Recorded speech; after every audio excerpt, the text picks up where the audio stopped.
Morning, colleagues. I must say that I wish to echo your sentiment that I'm experiencing the same with regards to the load shedding. I might be disconnected anytime. If you're not seeing me, I think you will understand. Thank you, Chairperson. Appreciated, honorable member. Morning, Chairperson. Morning, my brother. How are you? Good, thank you. Lucky enough, I think maybe the Department of Public Enterprises likes me this morning. I'm not experiencing load shedding, so I'm fine. You should have told me where you will be so that I can be with you. Thank you very much. Honorable Ketamabala, I saw you at some point. Are you there? Honorable Makosini, I can see you are trying to talk, but maybe it's a bit difficult. Honorable Bilangulu, can you hear us? I wanted to wear a uniform first. I can't talk without the uniform. Okay. I like your idea. You listen to members. We said you must visualize this thing. Now you are visualizing it for the safety of our lives. Sure. Thank you, Honorable Shabangu. Honorable Bilangulu, can you hear me? I see you are on. Honorable Ramadwa, good morning. Can you hear us? I can hear you, Chairperson. Thank you. Good morning. Honorable Ramadwa. Good morning. I can hear you, Chairperson, but my network is not so good. That's why my video is not on. That's okay. That's okay, as long as you can hear us. Thank you so much. All right. It's already 9:03. I'm comfortable. Most of the members are here. And I think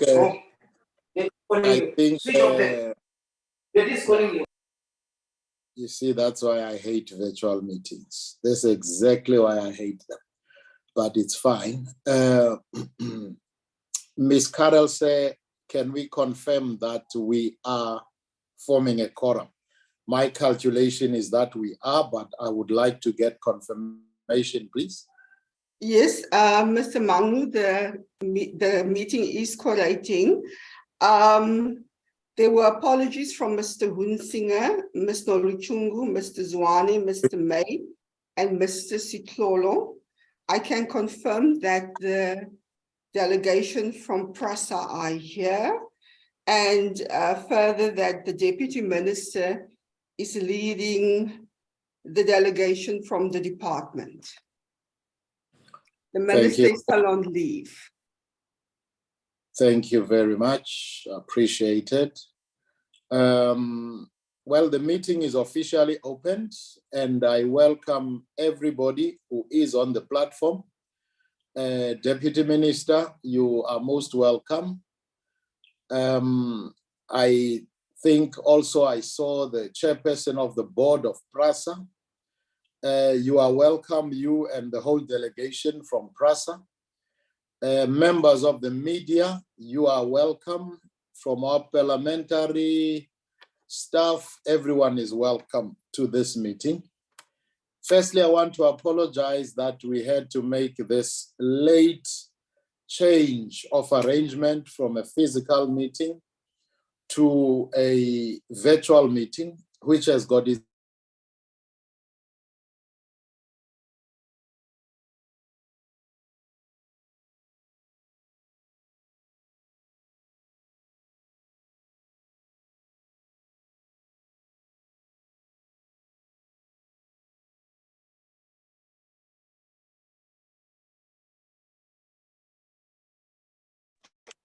Chairperson, we cannot hear you.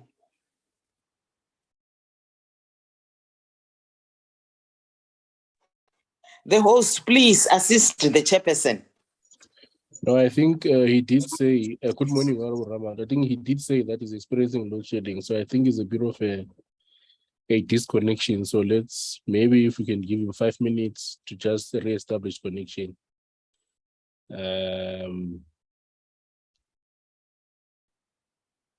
Yeah.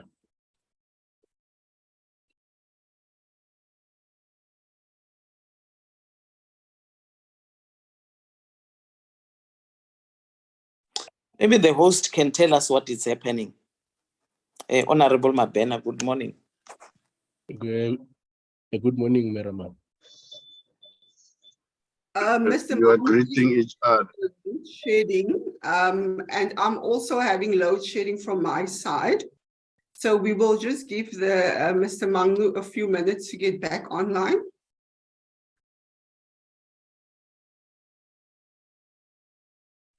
Do you also have challenges, Valerie? Yes, I also have load shedding from my side. Unfortunately, it's hitting me and the acting chair on the same day. But we have colleagues on the line who can assist, who I have given access to co-host, Ms. Mashlati and Advocate now, but Mr. Mangu is back online now. Mr. Mangu, it might assist to switch off your camera. Yeah, we'll try. You know, this thing, colleagues, has been overused. That's the problem. I was still saying we had to switch to this, and we profusely apologize for that inconvenience and those who might have incurred those costs just to be on virtual in Cape Town, where you could have been in the comfort of your office. It was something that really we felt, rather than postpone this meeting, let's rather hold it anyway. We have invited PRASA. Even before I get there, I want to thank the colleagues. We came out of a public hearings on the rail safety bill the last weekend. Colleagues, for your sacrifices, working over the weekend, and you are here already. It's truly appreciated. And a lot of things came up out of that hearing that relate to PRASA that we are seeing today.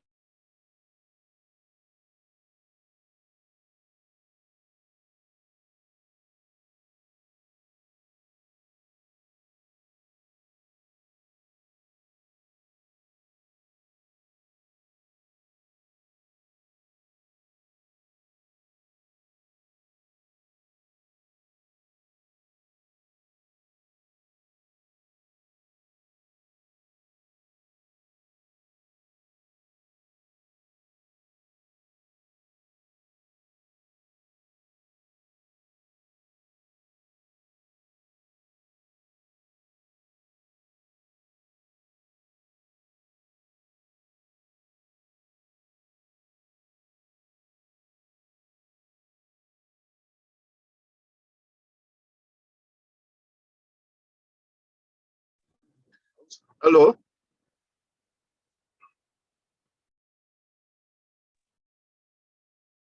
Mr. Makuzi, Honorable Makuzin, I think the chairperson has just been hit again by load shedding.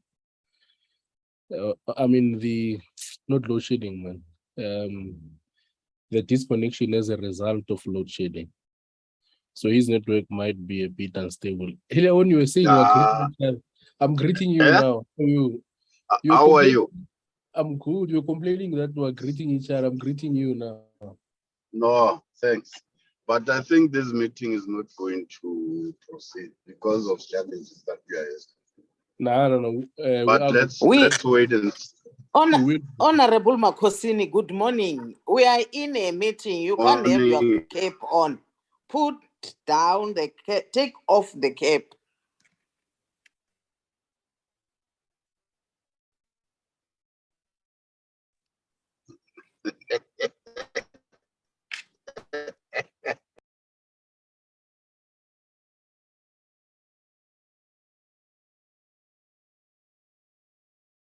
Why are you laughing?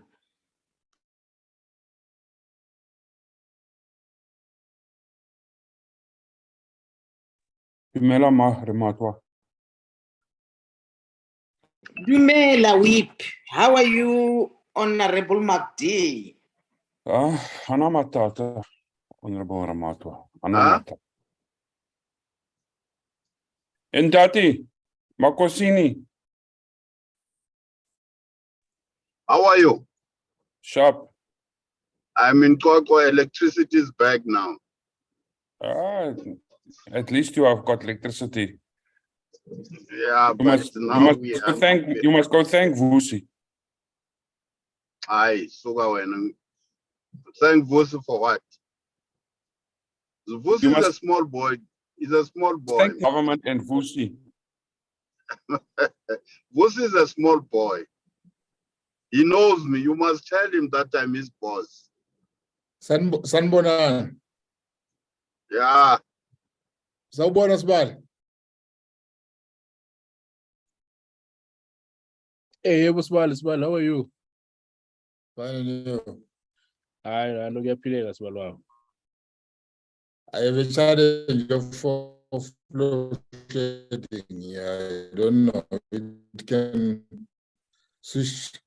It can be off and at any time. I think let's give a. It is on and off. Let's So give my the network is driver unstable. where to get to a meeting. I know your rules as well. Also, your connection is a bit unstable. Colleagues, I have reconnected on a phone, which is a very uncomfortable way. So I apologize, everybody, for this. Maybe let us try and get to the actual business of the day as quickly as we can. But it's really not a way that I want to conduct meetings. It's not in my nature to look disorganized, like the way we seem to be this morning, having called all the people.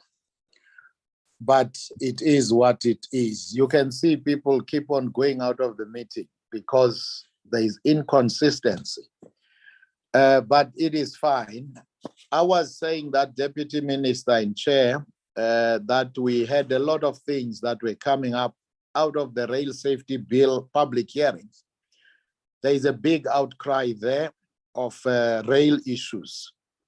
When I think I got disconnected, I said there was a lot of coverage around the issue of PRASA disposing of coaches that would have been used for the long distance service that PRASA offers.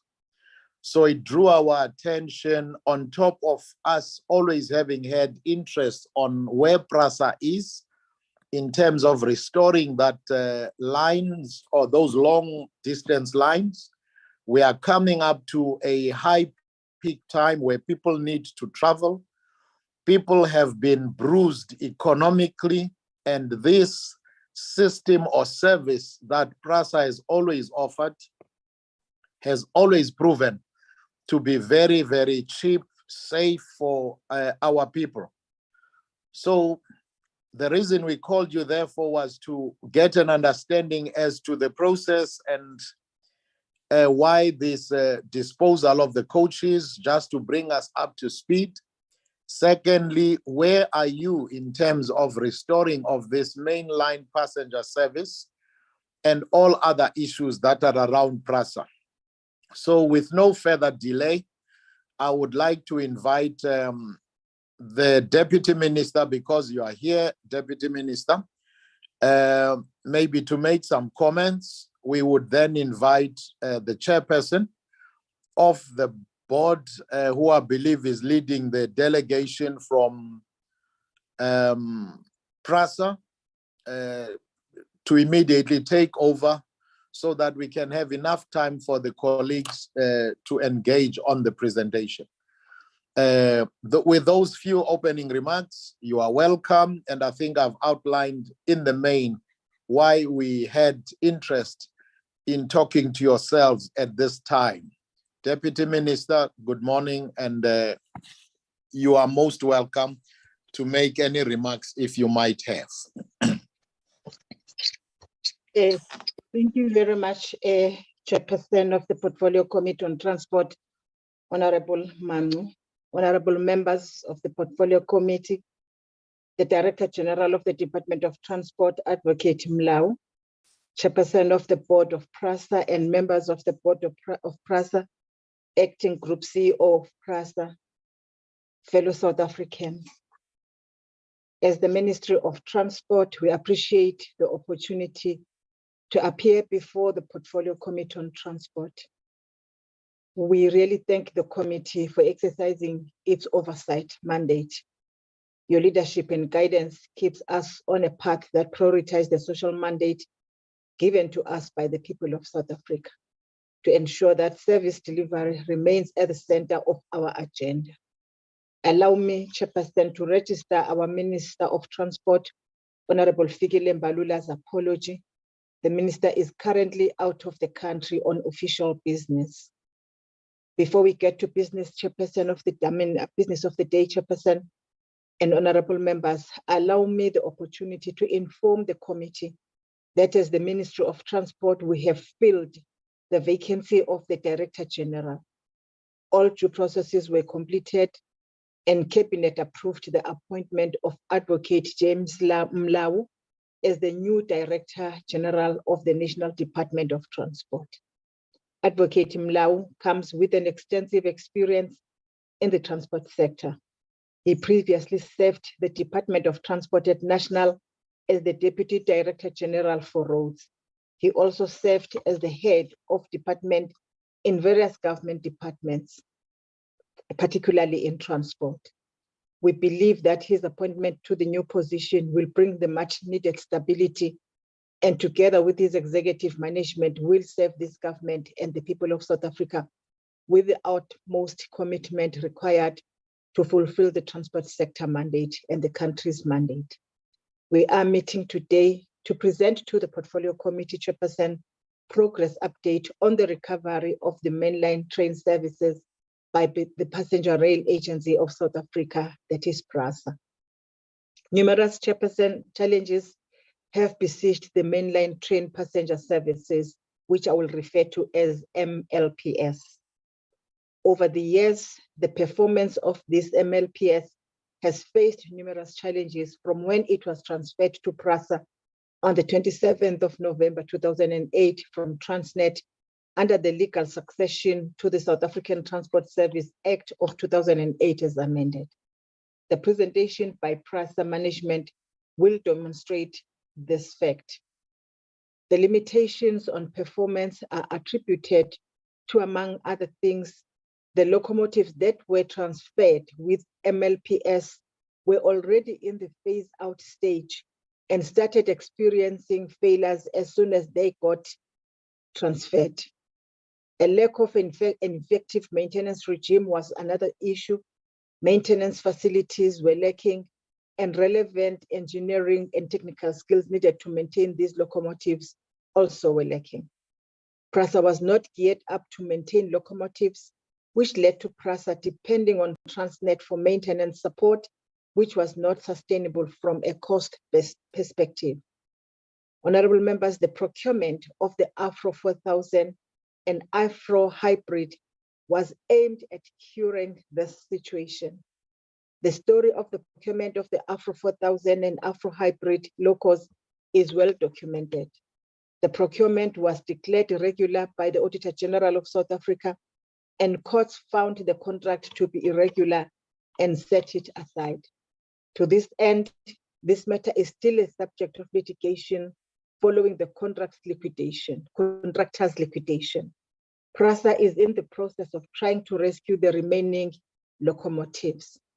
Furthermore, the MLPS travels 90% of the time on the Transnet freight rail network. The TFR network, which is Transnet freight rail network, is severely affected by the theft, as you will know, vandalism and destruction of the railway infrastructure. This has escalated during the 2020 COVID-19 stage 5 lockdown.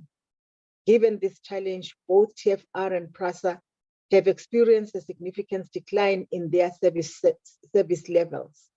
The high level of crime continues to affect the vast railway network infrastructure owned by TFR.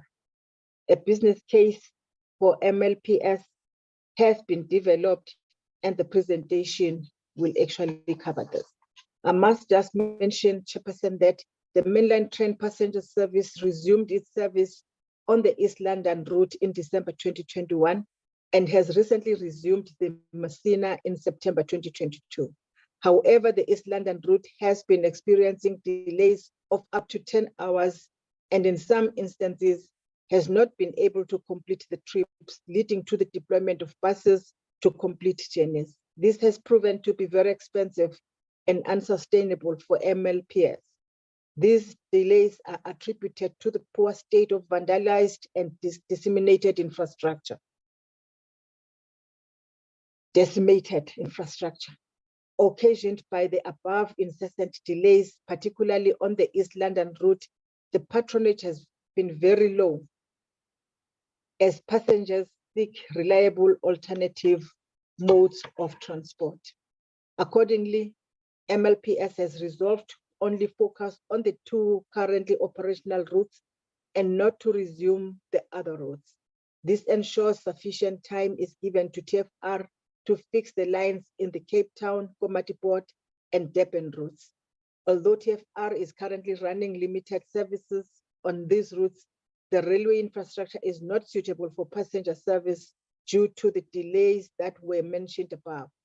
TFR made numerous attempts to restore the lines, but theft, vandalism, and destruction continue persistently. PRASA continues to engage Transnet on various matters that will be addressed by the PRASA leadership in their presentation, including ensuring that the infrastructure is fixed to levels suitable for passenger services in all the non-operational routes. A parallel process is also underway to secure the Afro 4000 and Afro Hybrid locomotive in the country, those still in Spain and those on the production line. The process involves the courts, and we are hoping that this will be resolved soon. Honorable Chairperson, at this point, allow me to hand over to the Director General of the Department of Transport, Advocate James Mlau, to take us through the presentation aimed to give progress update on where we are with regards to the recovery of the mainline train services. I thank you very much, Chairperson. Thank you, Deputy Minister. I would want us to hand over to the board chairperson of PRASA, but we want to hear the voice of the DG. Welcome, DG. Congratulations on behalf of the Portfolio Committee on your appointment. We look forward to seeing you soon physically, and we look forward to a very good and productive working relationship with yourself, as we have always had with the department, for the advancement of the people of South Africa as we are mandated to. So please just greet DG, let's see your face, and then we'll go straight to the chairperson of the board. Yes, indeed. Thank you very much, Chairperson. And good morning to the honorable members, as well as colleagues from the department on the platform. Indeed, I thank you for your kind words and for the welcome. I equally look forward to working with the honorable committee in expediting some of the work that is on our table. Thank you very much, Chair. Thank you very much, DG. I'm sure next time you come to the portfolio, you will attend to your dress code. But it's a first meeting, DG. Thank you very much. Chairperson of the board, good morning, over to you.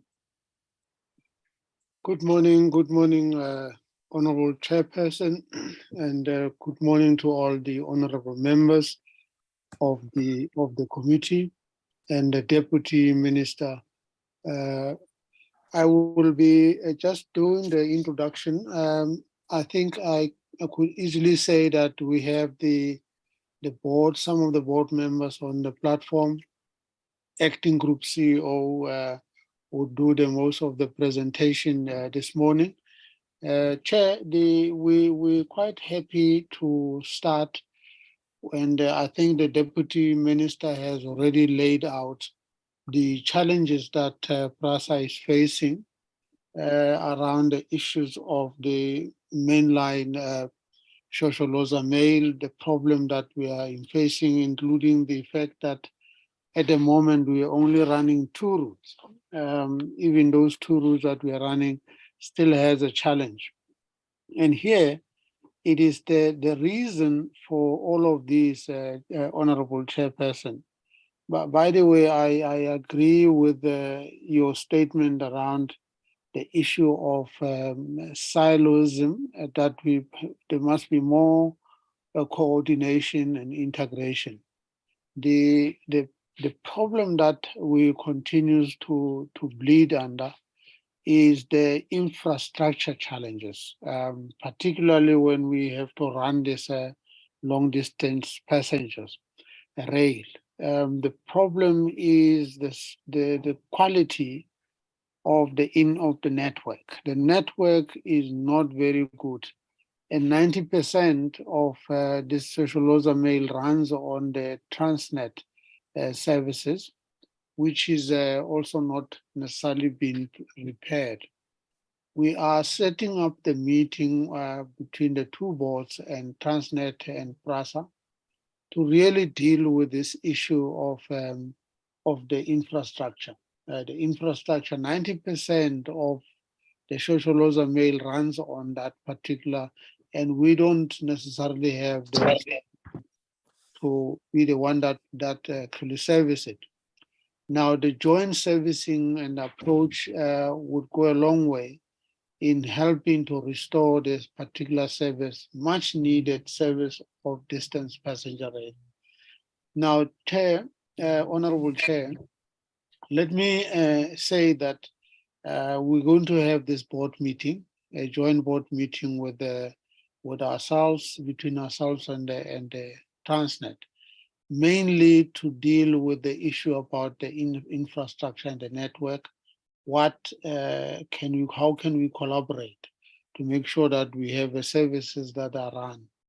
So, but the acting group CEO would take us through the presentation to go into little detail and to drill down into more detail about what the plans are in terms of going forward, having inherited these challenges. I mean, this chair can say in a summarized way, from the beginning of the transfer, the PRASA had not necessarily that a good deal, because the locomotives that were given to PRASA were already tired.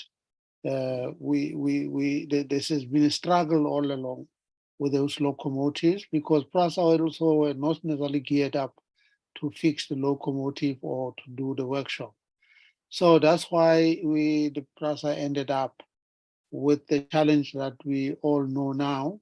And that challenge is to try and augment and make sure that you buy a locomotive that can be reliable in taking the passengers in a distance in a shorter period of time. But we're still battling now. That particular matter of the locals is still with courts, and we hope that we will sooner rather than later get this court order that enable us as PRASA to be able to move on the locomotives. Thank you, Chairperson, Honorable Chairperson. Let me ask the Group CEO, Acting Group CEO, to take us through the presentation. Thank you very much.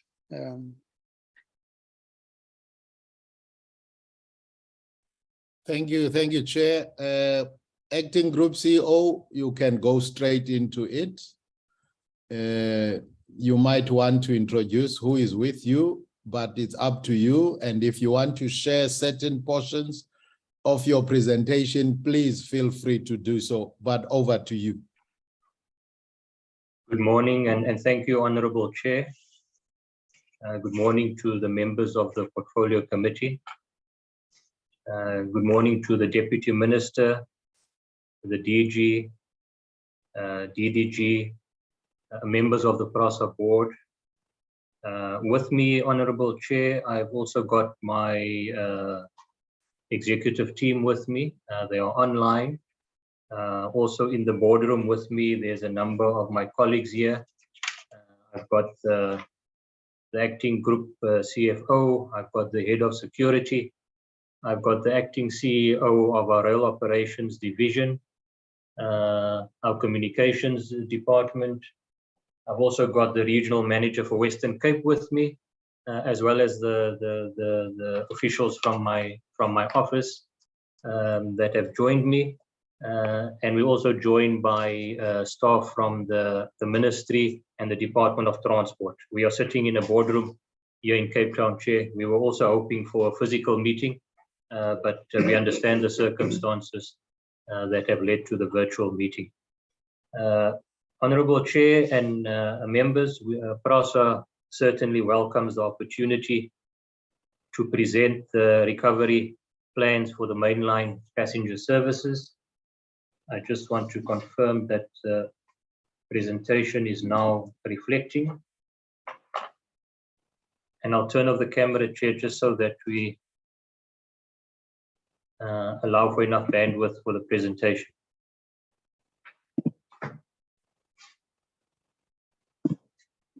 Okay.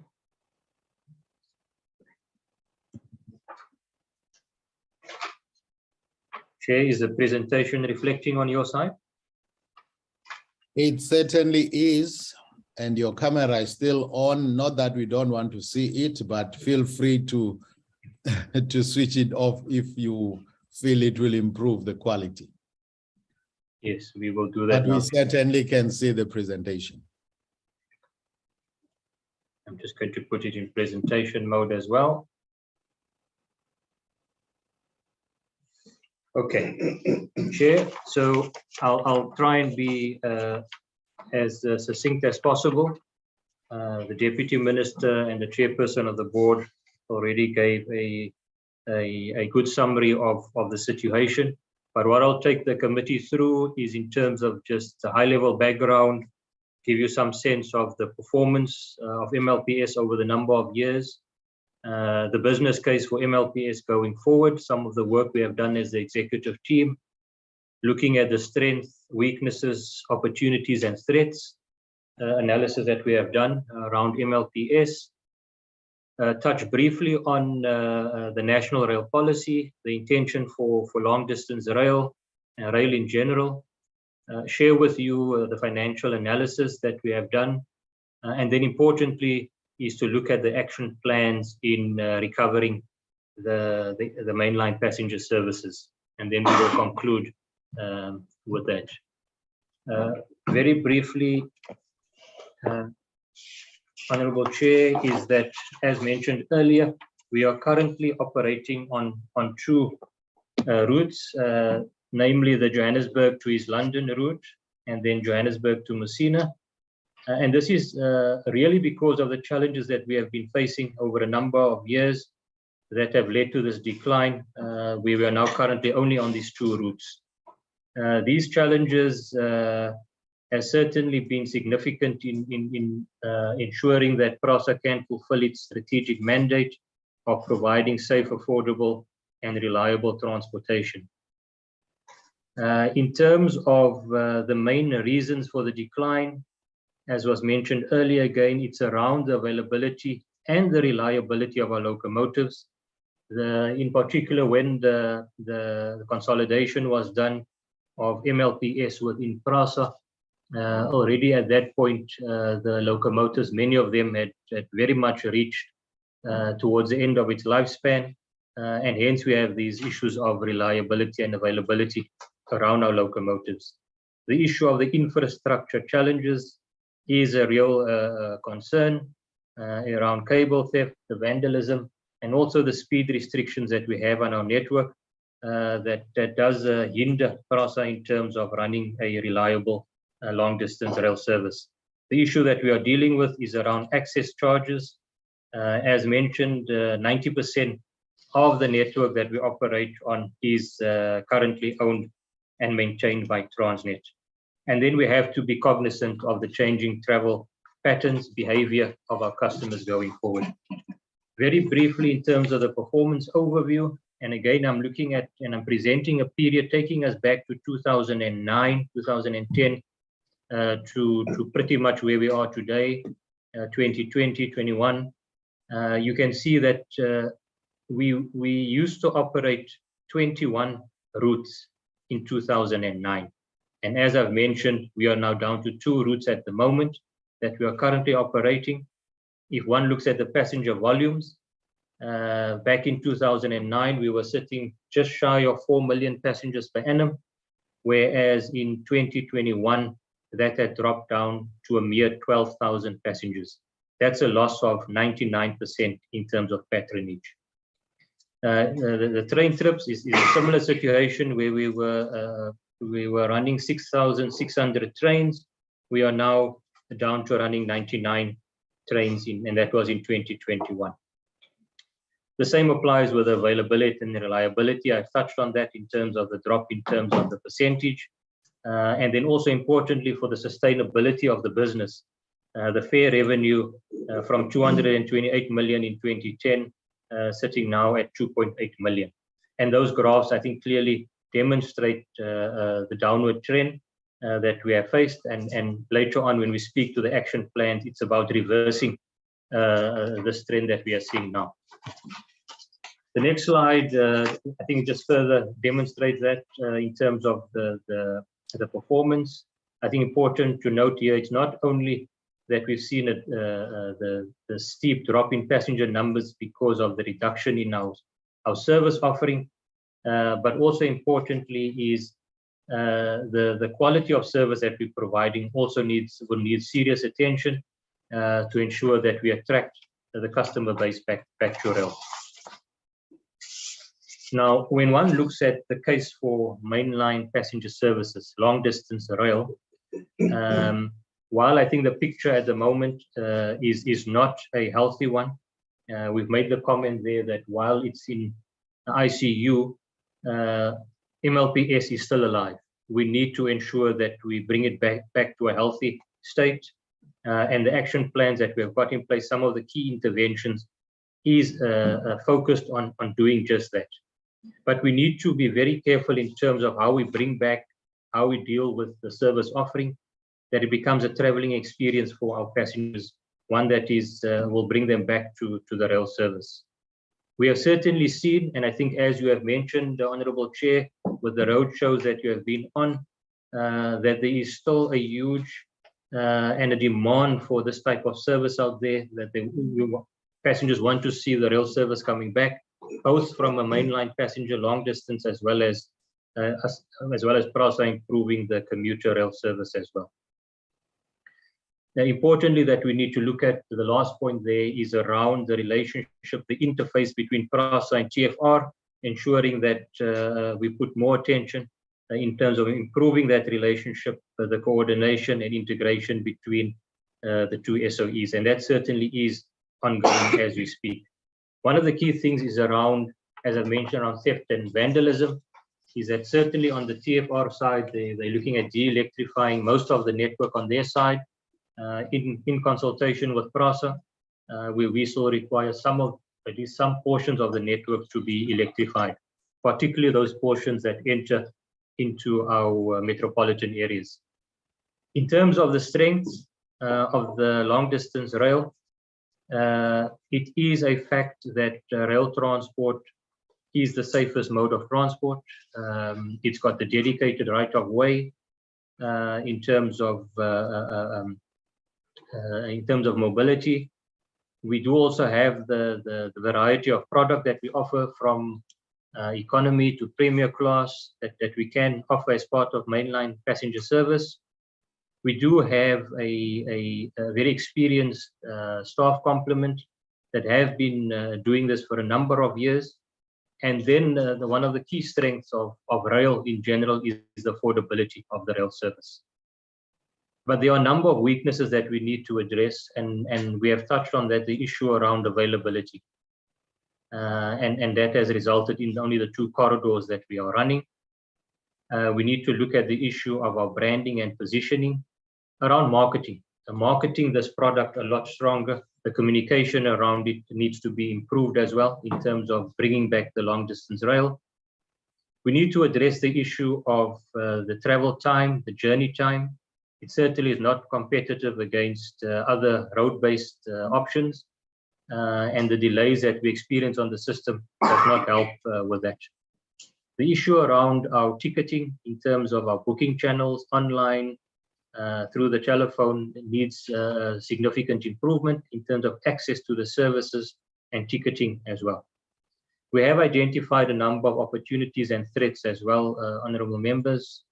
I think from an opportunities point of view, certainly within the PRASA group, there is further opportunity to see how do we maximize and look at the synergies between our different divisions, be it at rail, at a long distance bus service in terms of integrating those services to complement each other even further.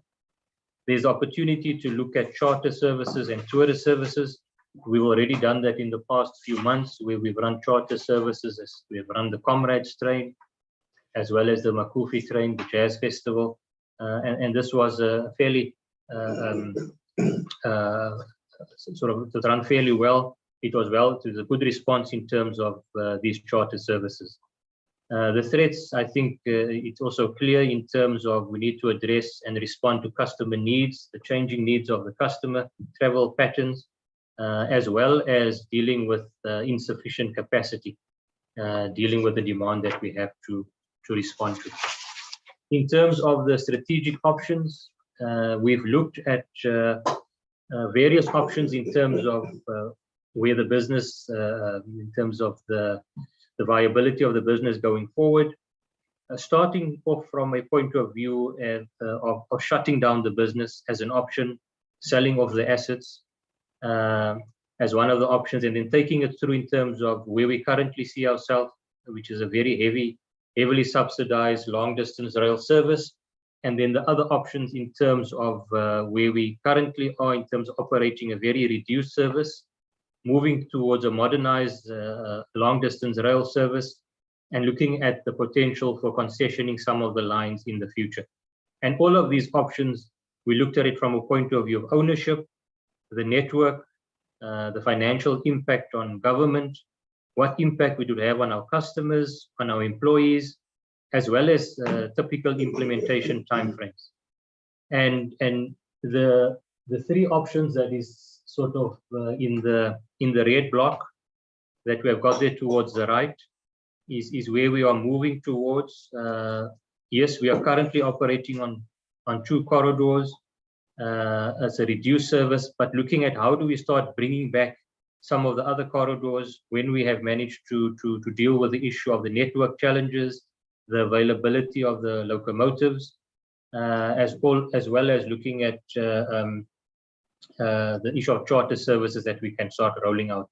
This is something that we see in the short term that we want to be actioning as PRASA. And also when we are doing this, you would have to look at how do you also match your workforce in terms of the service that you are running. And moving forward towards a medium to longer term is when we look at the overhaul of the system, modernization, new routes. We're looking at higher speed operations as well. And then the possibility and options of looking at routes that could lend itself towards concessioning as well. And this is part of the national rail policy in terms of the medium to long term direction that we are taking. When we look at the issue of modernization, and this is where we need to move in terms of the overall modernizing our long distance rail system, both in terms of the infrastructure as well as our rolling stock fleet. And when we speak modernization, it's not only about the locomotives that we have a shortage of at the moment. It's also the specific technology within the space. It's not only your diesel locomotives that we have. We've seen the world moving now forward with hydro locomotives, the new technology, the issue around high-speed rail networks, which would require also the standard gauge as opposed to our current Cape gauge, the narrow gauge. And there was at high level, and this is things that also our through the shareholder Department of Transport, detailed studies will be undertaken in terms of the feasibility and the priority of certain routes that lend itself towards high-speed rail. We've then looked at, and this is still very early days, but for discussion purposes, around some of the key aspects that I think one can start looking at around concessioning. What are some of the key things within the service itself, the different products that we offer, from your not only in terms of the passenger movement, but also baggage, parcels, transporting of cars, and so forth. We've looked at it in terms of our various product segments that we are offering, your sitter service, your tourist service, even cross-border. And typically we've broken that down in terms of your distance for the various types of services, your average travel time, and the market that we are serving. And we've indicated some of these areas where I think we can start the discussion on where it lends itself towards potential concessioning. When we've looked at our market breakdown, typically where we have been is that the majority of our market sits within the sitter, the economy market. This is over 80%. 13% is the tourist market, and our premier class represents about 1%. And that's been the current sort of market breakdown. I think there's also opportunities to look at how do we maximize on some of these market segments. In terms of the national rail policy that was recently gone through, I think the important point to summarize for MLPS is that, and I'll read this one out, the DOT shall assess the ongoing value proposition and the competitiveness of the current long distance services and examine in a robust and objective manner the business case for further investment in long distance services. I think what is important by this, by the position in the national rail policy, it also gives us a sense in terms of the short term, medium term, and longer term strategies and interventions that we need to be rolling out. In the short term, our focus is really around the financial viability of routes and operations. In the medium term, it's about expanding on more sustainable routes. And then the long term is investing in the higher speeds as well as high speed systems with the new standard gauge network that we will be looking at. Just some details, a very busy slide, but what we in essence want to indicate here around our reduced service that we are operating is that 90% of the network is currently Transnet owned, and this network is, as with PRASA, has been badly affected by theft, vandalism, and the destruction of the railway infrastructure. We've seen over this period a significant decline on the service levels, not only with the passenger rail, but even the Transnet, the freight trains on these corridors have also seen a decline in terms of service levels. As I've mentioned, the corridors that we are doing is London, which we launched in December 2021, or resumed rather, and we also resumed to Messina in September 2022. We are still experiencing delays on these services. Is London in particular, we do experience delays of up to 10 hours in some instances. And we've got our contingency plans where we have got the buses to provide the service in the event we are impacted by these delays.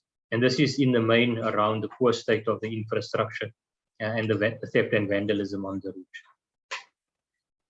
route. Going forward, beyond the two corridors, I think there is focus around moving towards other corridors once some of the infrastructure has been repaired, particularly your lines to Cape Town, Komatipoort, and the Durban routes, where with some limited services are being run even from a freight point of view. but we need significant improvement there to ensure we can run a reliable service on those corridors. Very briefly on financial analysis, just to share some of the finances in terms of the costs that go into running the MLPS. If one looks at the variable cost for MLPS, it makes up about 60 to 75% of running the service, and this in the main is around diesel costs and access fees. Now, you will see there, honorable members, that access fees on its own is close to 55%. So before PRASA even runs a service just to access the network, 55% of that is access fees for the running cost. Diesel, depending on the length of the service, is another sort of key contributor in terms of the variable cost. The fixed costs relate to the locomotives, and here the leasing of locomotives make up the bulk of those costs. Very importantly, going forward is the discussions with our sister company, Transnet, around access fees, but also to ensure that the economic regulator, I think the role that it plays there, critical in ensuring the issue of access and charges on the network that needs to be dealt with. In terms of the current services that we are running, the occupancy is still fairly low on both the East London as well as Messina, averaging between 30% or around about 30%. We need to see that increases going forward. I see with the high peak season coming up now, we already see that some of our services are being sold out. The train to East London on the 16th. The 16th of December is already fully booked. So there is a good uptake moving into the high peak season. If we look at the infrastructure readiness, just a breakdown there of the corridors, members, Johannesburg, East London, Messina, and then the other corridors. In the main, yes, one can run diesel services, but our fleet also allows for electric locomotives, and where we need to run some of them, that's where we have the challenge in terms of the theft and vandalism. Also running the service down to Cape Town, you would require a changeover to electric locomotives to get us through the bridge at Beaufort West, and there are challenges around, as I've mentioned, with theft and vandalism. That's just a snapshot in terms of where we are, the condition and the readiness of the various lines across the country.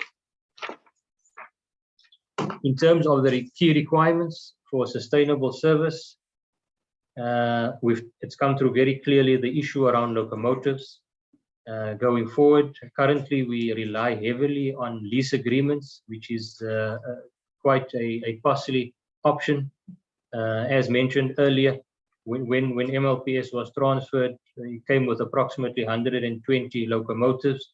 Many of them already past its useful lifespan. Of that 122, there are 18 that are currently functional. But even those 18, it takes, it's not that reliable. These are old locomotives that you are managing to keep running, but it requires significant maintenance and spares just to keep these locomotives functional. The issue, as I mentioned, is around we need to look at improving our capacity. At the moment, there is a focus on our economy service, where we can run with higher numbers on our train sets. On the shorter routes, the issue also where we do not need so much of the sleeper capacity required. We are focusing on these configurations, but also, as we've mentioned, the issue around the charter and tourist services as well. We are working with the TFR, looking at their strategy of de-electrification, where it suits PRASA and what areas we still need to ensure we've got an electrified network. We are in discussions with the Transnet on those issues. The matter around the fare increase is something that we are looking at, that we would have to look at the issue of increasing fares on some of the key corridors to look at the sustainability of the service. Honorable Chair and members, I will go through, but this is the action plan, some of the key things that we want to be focusing on going forward in the short term. One is certainly around the availability of our locomotives, the diesel locomotives that we are looking at in terms of our internal fleet. We are busy looking at how we can maintain and overhaul some of them in terms of a mini overhaul. That process is ongoing, but it is really a stopgap measure. This is not the medium long-term solution. It's to enable us in the short term to at least provide the limited service that we have indicated. We are looking at the renegotiating access and haulage fees. This is with Transnet, as well as the discussions with the interim economic regulator to ensure that it is fairly placed and priced so that it does not hinder the sustainability of running long distance passenger services. A key point here is the issue that we are dealing with around the payment of the Transnet debt. There is a figure of 1.8 billion that we owe Transnet. That figure was sitting at about 2.3, but we had an offset arrangement between ourselves where Transnet was owing PRASA money as well, and that was offset. The figure is now sitting at about 1.8. This is a matter that needs to be addressed as a matter of urgency. We've also put the submissions through Department of Transport through to National Treasury.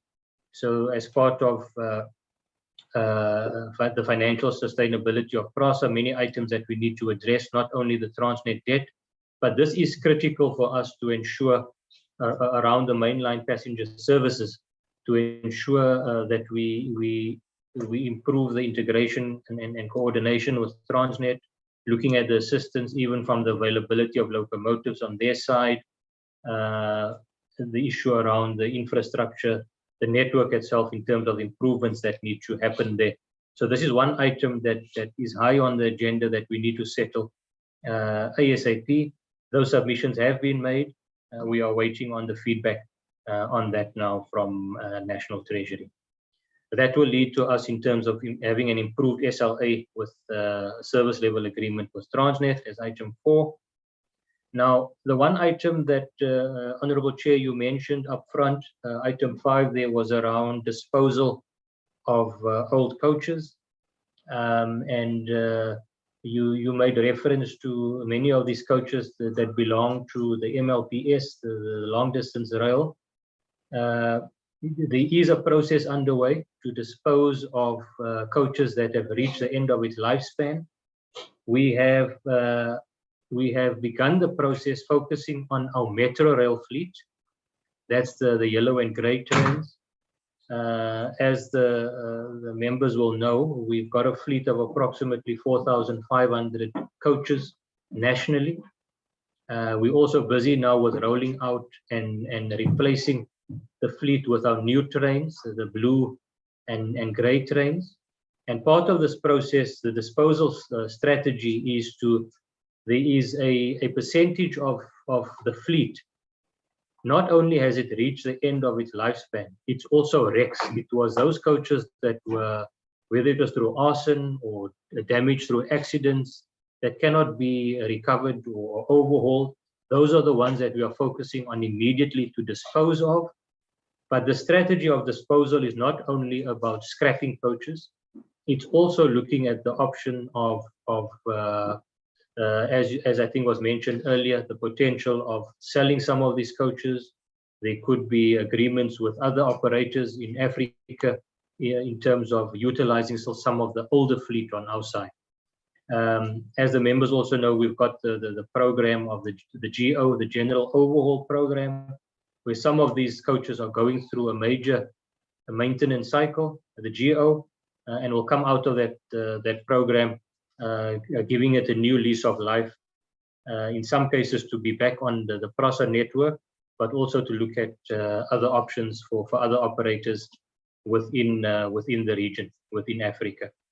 So, Honorable Chair, I think we also welcome if there's specifics that you've picked up on the roadshow around coaches, but that is the approach we have taken, and where we have started on particularly those metro rail coaches, the wrecks that we have. They are also congesting our depots at the moment, where we are getting the new trains coming out of the factory. We need to ensure that we've got sufficient staging for these new trains, and we have targeted these wrecks as the first for disposal. But as I've mentioned, the strategy looks beyond that, Chair, in terms of also the option of selling and getting other operators into this process. Item 6 there is about accessibility to the service, about ticketing, the website online booking system that we need to look at, as well as the third-party sale channels that we need to look at, similar to what we are doing with our long-distance bus services at Autopax. We've got the third-party sales also assisting with that.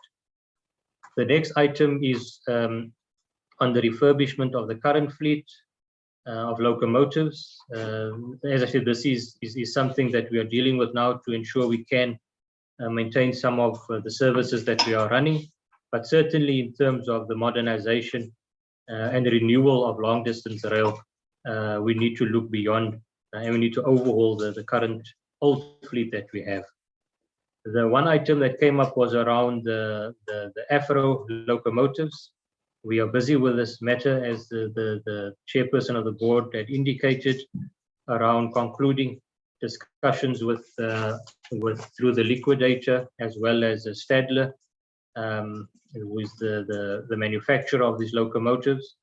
There are 23 locomotives in total. I think just in terms of a bit more information, there are 6 of these locomotives. There were 13, let me start there. There were 13 locomotives within the country at the time.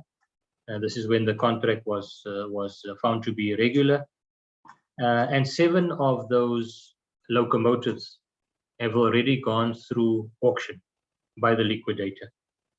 Now, I think just to give some background, a new locomotive is in the order of 40 to 50 million rand.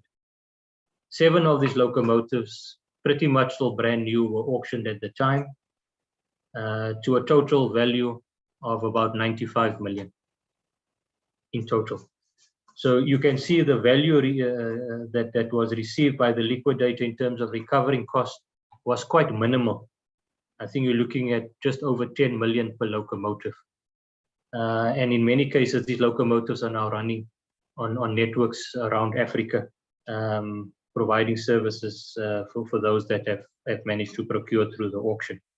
So we are busy looking at now with concluding these arrangements. As I've mentioned, over and above those 7 that were auctioned, there are still 6 in the country. These are diesel locomotives. There's a further 7 diesel locomotives that's in the harbor in Valencia in Spain. And then there are 5 hybrid locomotives. These are diesel electric, which is also in Valencia in Spain. And then the Stadler has got as part of the arrangement, they can also manufacture further 4 to 5 hybrid locomotives. That forms part of these discussions that we are having. And this is aimed at not only ensuring the sustainability of mainline passenger services, but also recouping that money, that investment, the upfront payments that was made around the Afro locomotives at the time, which was over R1 billion. And certainly the route of the auction, you can see, is not the most effective way in recovering these monies. The issue that we would have to address as part of this process is a very clear and concise communication plan around some of the issues that to some extent I think is not accurate around the locomotives itself. And so in terms of where these locomotives can operate, where there are challenges, that will all be addressed as part of this process. So that is an ongoing process, as alluded to earlier. I think just recently, some of those litigation matters that were sitting in court have been withdrawn by the SUFAMBO, who had, I think there were 5 matters for litigation that has recently been withdrawn, and we are now looking at getting around the table very quickly again with the liquidator as well as Stadler to see what is the next steps going forward around this matter. Very quickly, Chair, the issue around the infrastructure, as I've mentioned, discussions with TFR, looking at resuscitating some of our working groups that we've also had, not only looking at the infrastructure recovery, but there's also opportunities on the existing network to even operate at higher speeds, so that we can be more competitive with other modes of transport. Many years ago, as we've had on the metro service, there was a train running between Johannesburg and Pretoria, known as the Metro Blitz. And that train, even before Gautrain, on our network was running at 140, 160 kilometers per hour. But at that time, the network was well maintained, and we had also the train sets in good working condition at that point in time. But similarly, on the long distance network, there were also trains that operated at higher speeds to what we are seeing today. The train down to Cape Town as well to Durban.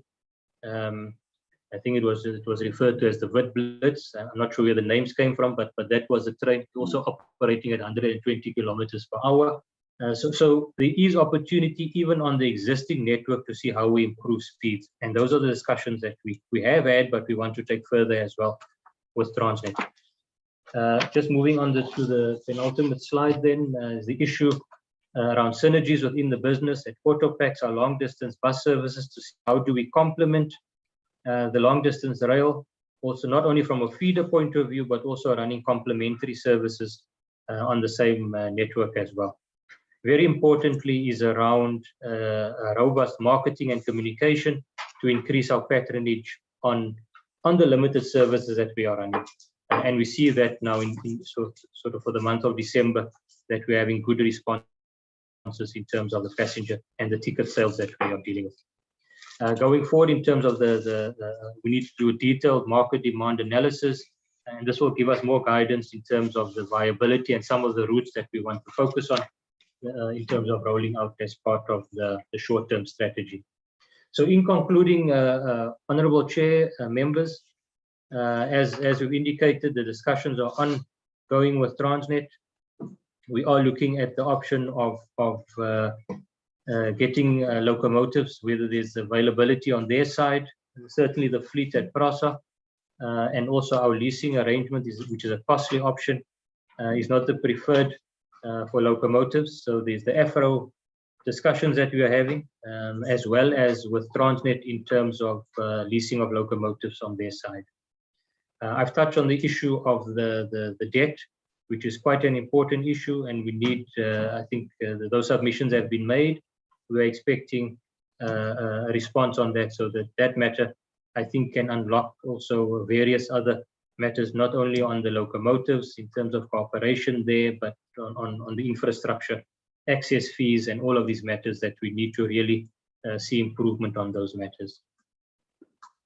The issue I've touched on was around the locomotives, the AFRO locomotives as well. I've touched on that, Chair, in terms of the progress around that matter, and the issue around, for this thing to proceed, it will have to get the approval from the courts in any event for any commercial agreement to be reached. Honourable Member, I'm going to leave it there. And Chair, thank you very much for the opportunity. I think I've also touched on the item around the disposal of coaches that you've raised earlier. Thank you, Chair.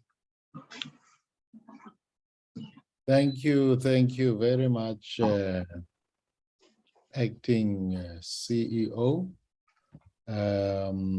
Colleagues, there it is. There is the presentation. I've changed many gadgets, and I would like to invite you now and see who would like to engage on the presentation.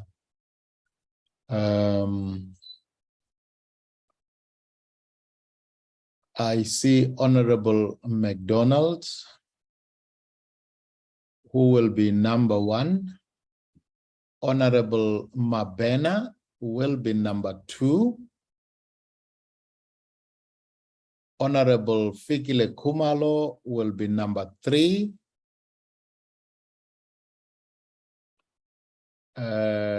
We'll pause there for now. Maybe other colleagues. Number 4 will be Honorable Miriam Ramadwa. Okay, number 5, Honorable Shabangu. So let's start again. Number 1, Honorable McDonald. 2, Honorable Mabena, 3, Honorable Kumalo, 4, Honorable Chabangu, number 5, Honorable Ramadwa. In that order, colleagues, if I missed anybody, I will come back to you. You may go ahead, Honorable McDonald.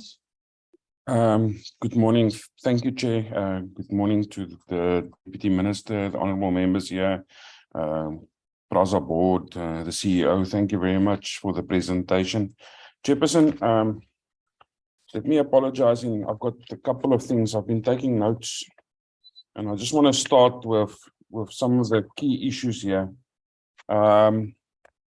Firstly, the whole booking system, online platforms, everything of PRASA for the mainline train services is completely broken. I just tried to call the toll-free number, it doesn't work, or the number, the bookings number, the 0860 number, it doesn't work. You go to the same link on the website, you can't book a ticket there. You click on the Facebook link, it was last updated in 2021. When you click on the link there on their website, it goes to nowhere. Chairperson,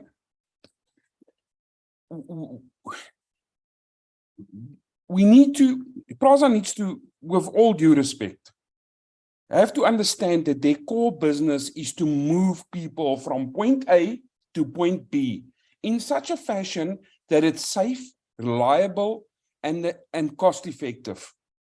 But since 2009 until 2021, the decline, even before the COVID period, is so severe that I don't know. I'm pulling my hair out. It's unbelievable. And then how many of on this East London coaches? I happen to know somebody that just recently took that train. The toilets were not working. There was no water on the train. That is not the type of service we are supposed to be giving to the people of South Africa. Why do black, ordinary, poor people always have to get the worst service? They are still just trapped back in apartheid time where daar is your third class, you must go sit there. Why? I mean, they've got a 14% of all the locomotives are working. I just want, you know, in Russia, Chairperson, through you, there's a train between Moscow and Vladivostok. It takes 6 days to travel that train. The coaches on that train are 70 years old. 70, not 50, 70 years old. That train runs every 6 days from Moscow to Vladivostok through the Siberian ice fields, and it gets to Vladivostok, it turns around and it takes 6 days and it gets back. Every 6 days.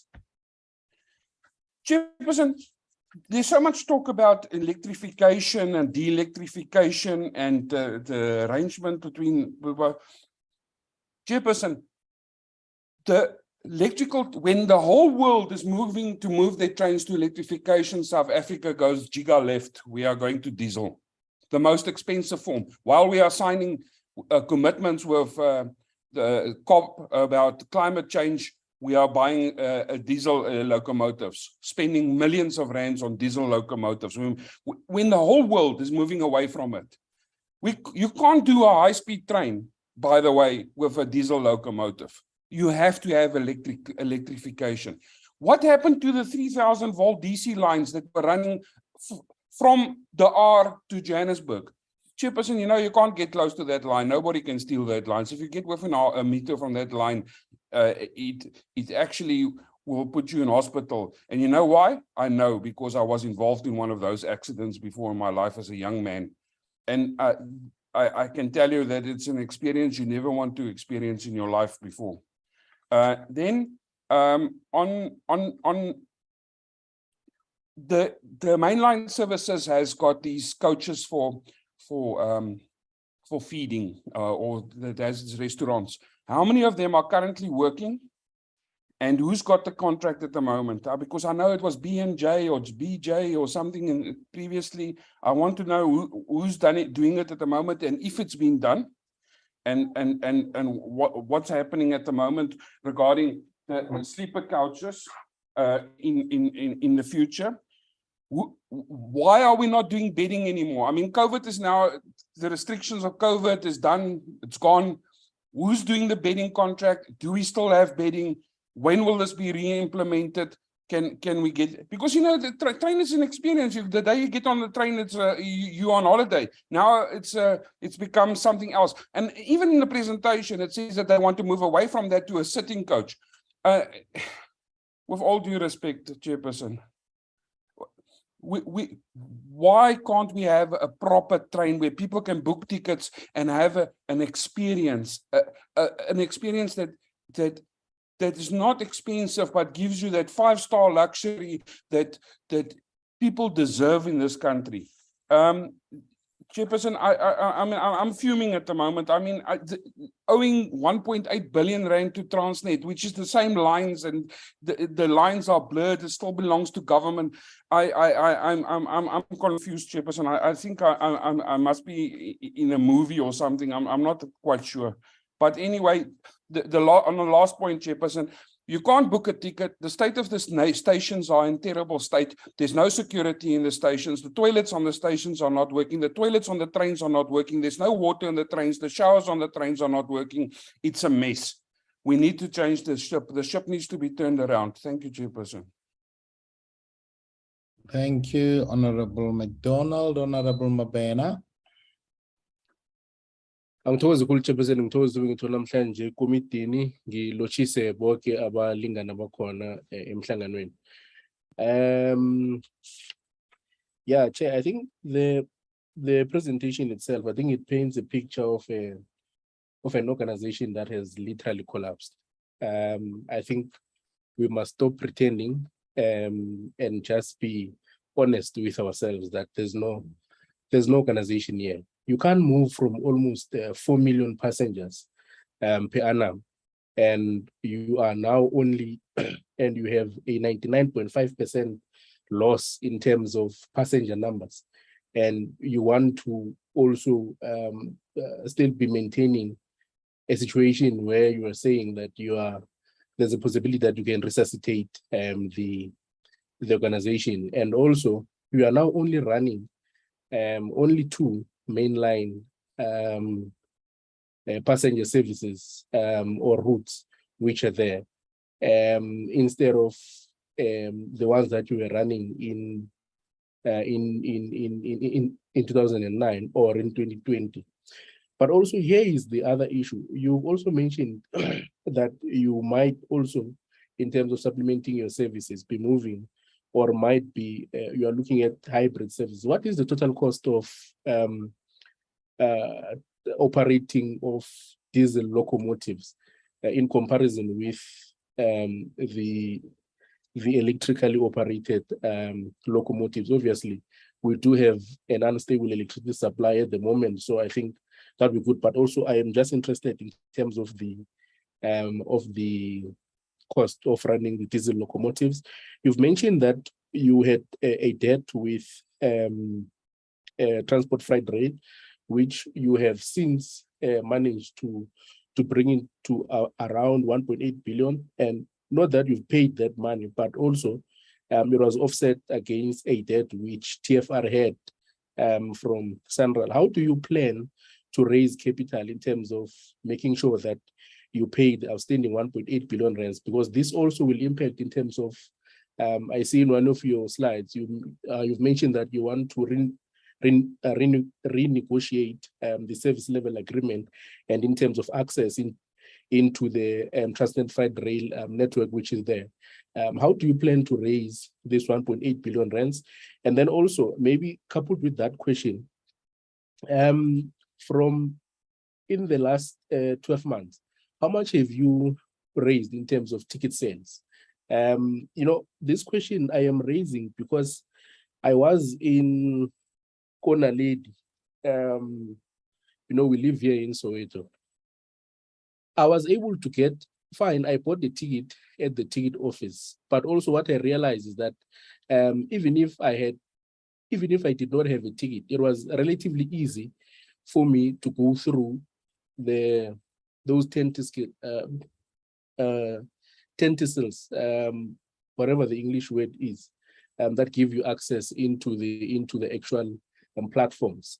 But anyone who didn't have a ticket, it was relatively easy for them to also go through and get in there. So I think you are having leakages in terms of that, because I don't think you are in a position to fully account to all the passengers which are there, and that you can receive revenue in terms of them being on the actual train, because you do not have adequate systems which can detect people that have not actually bought tickets, which are able to access platform, because those are not operational. That's one. Two, there are no staff or even security that is there, or even any ticket marshals or ticket inspectors which were actually actively checking the tickets to see if anyone has a ticket. There was just one lady who was just sitting there, not interested whatsoever. She was just on her phone, and there was like, she just had no interest whatsoever. And people were just accessing the platform as and when. And also, that also brought one other challenge which was there, the issue of overcrowding in the trains. One, you can't account for the people that come onto the platforms. Two, it gives rise to that we have an overloaded train, but you cannot fully derive any value in terms of financial value on those people.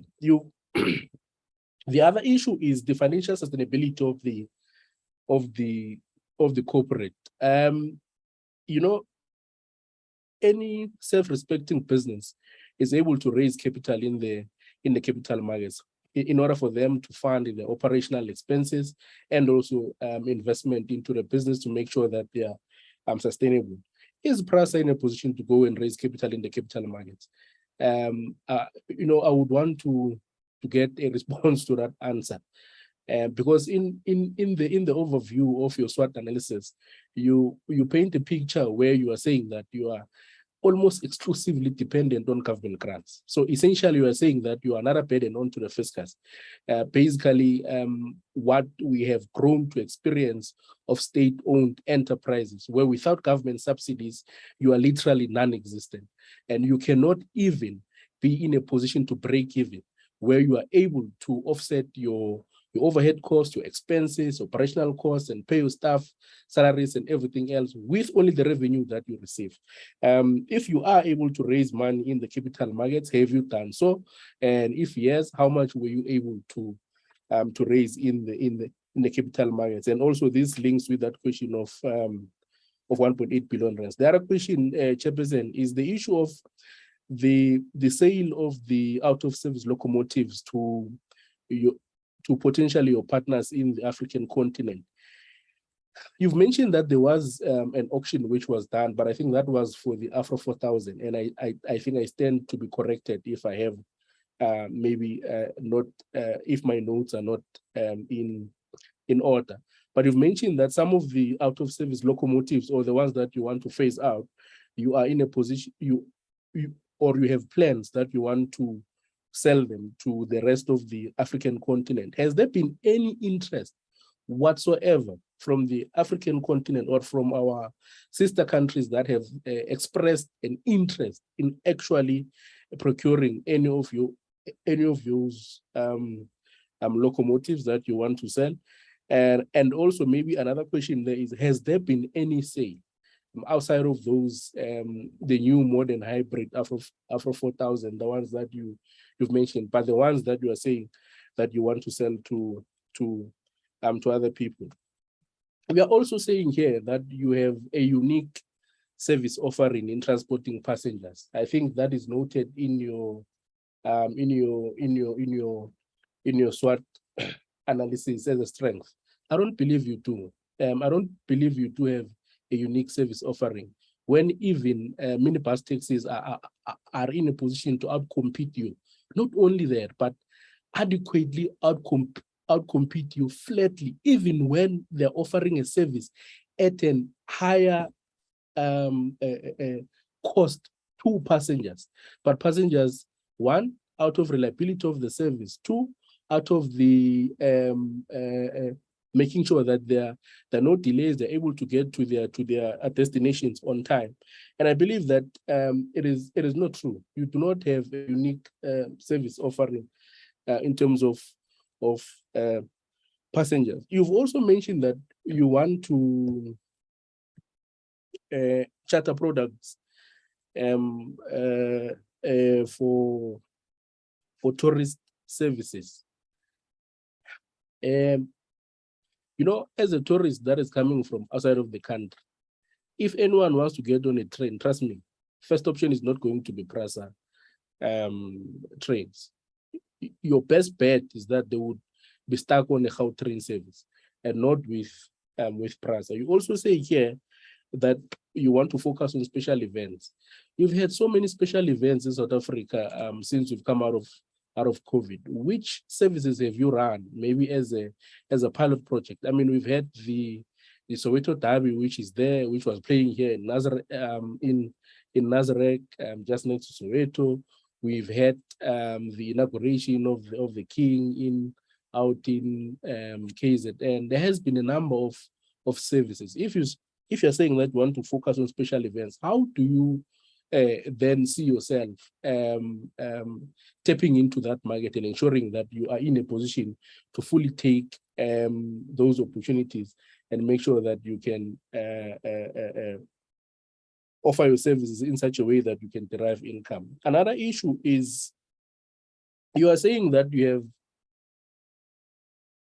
strong staff expertise, but also in the same SWOT analysis, you are saying that you have an inefficient staff utilization within the organization. You know, if you're saying we have people that know what they're doing, why has the company collapsed? Because you claim that you have people that know exactly what they're doing and that they have strong expertise in terms of fulfilling their duties. But also, you also concede that you are not utilizing them accordingly within the organization. What is the plan around that? How do you plan to make sure that you do that? Maybe you can give us examples in terms of when you say you have inefficient staff utilization and organization. And also one other issue that you have not touched on here, the issue of your ability to secure your own rail network. That has not really come out very strong. You also claim that you're offering a service which is much safer compared to other transport modes. That is not true.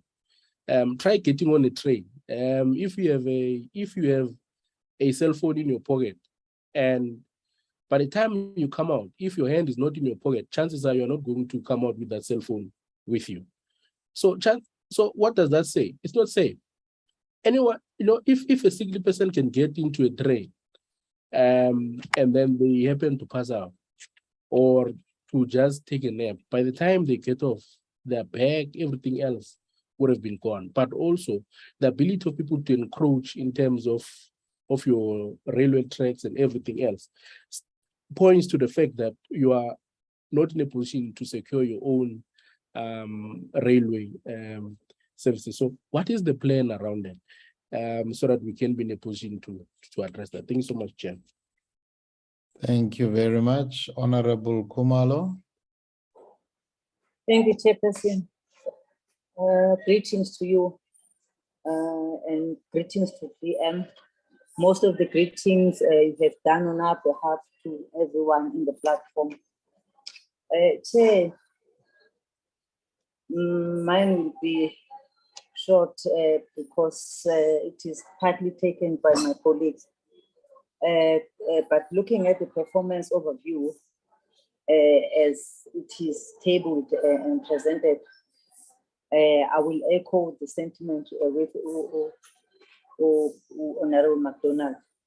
The gap is very huge, of the period is very huge, and the decline is shocking. You're asking yourself as to what is actually happening there. I don't want to say maybe we will see if you don't see or hear the action plans as to what it will take us as this portfolio committee with mainline services. I'm not going to repeat exactly the figures, but I want to comment to say it is the transport mode that is most trusted by our people. But if the systems is in this condition, it is shocking, really. There is on the presentation where it says a case of mainline, it has to be considered in ICU, but not dead. For me, it is really dead. It is really dead. Let me just say so. Going to the issue of security, I heard when head of security was also introduced. I'm glad that maybe the issue of unsafe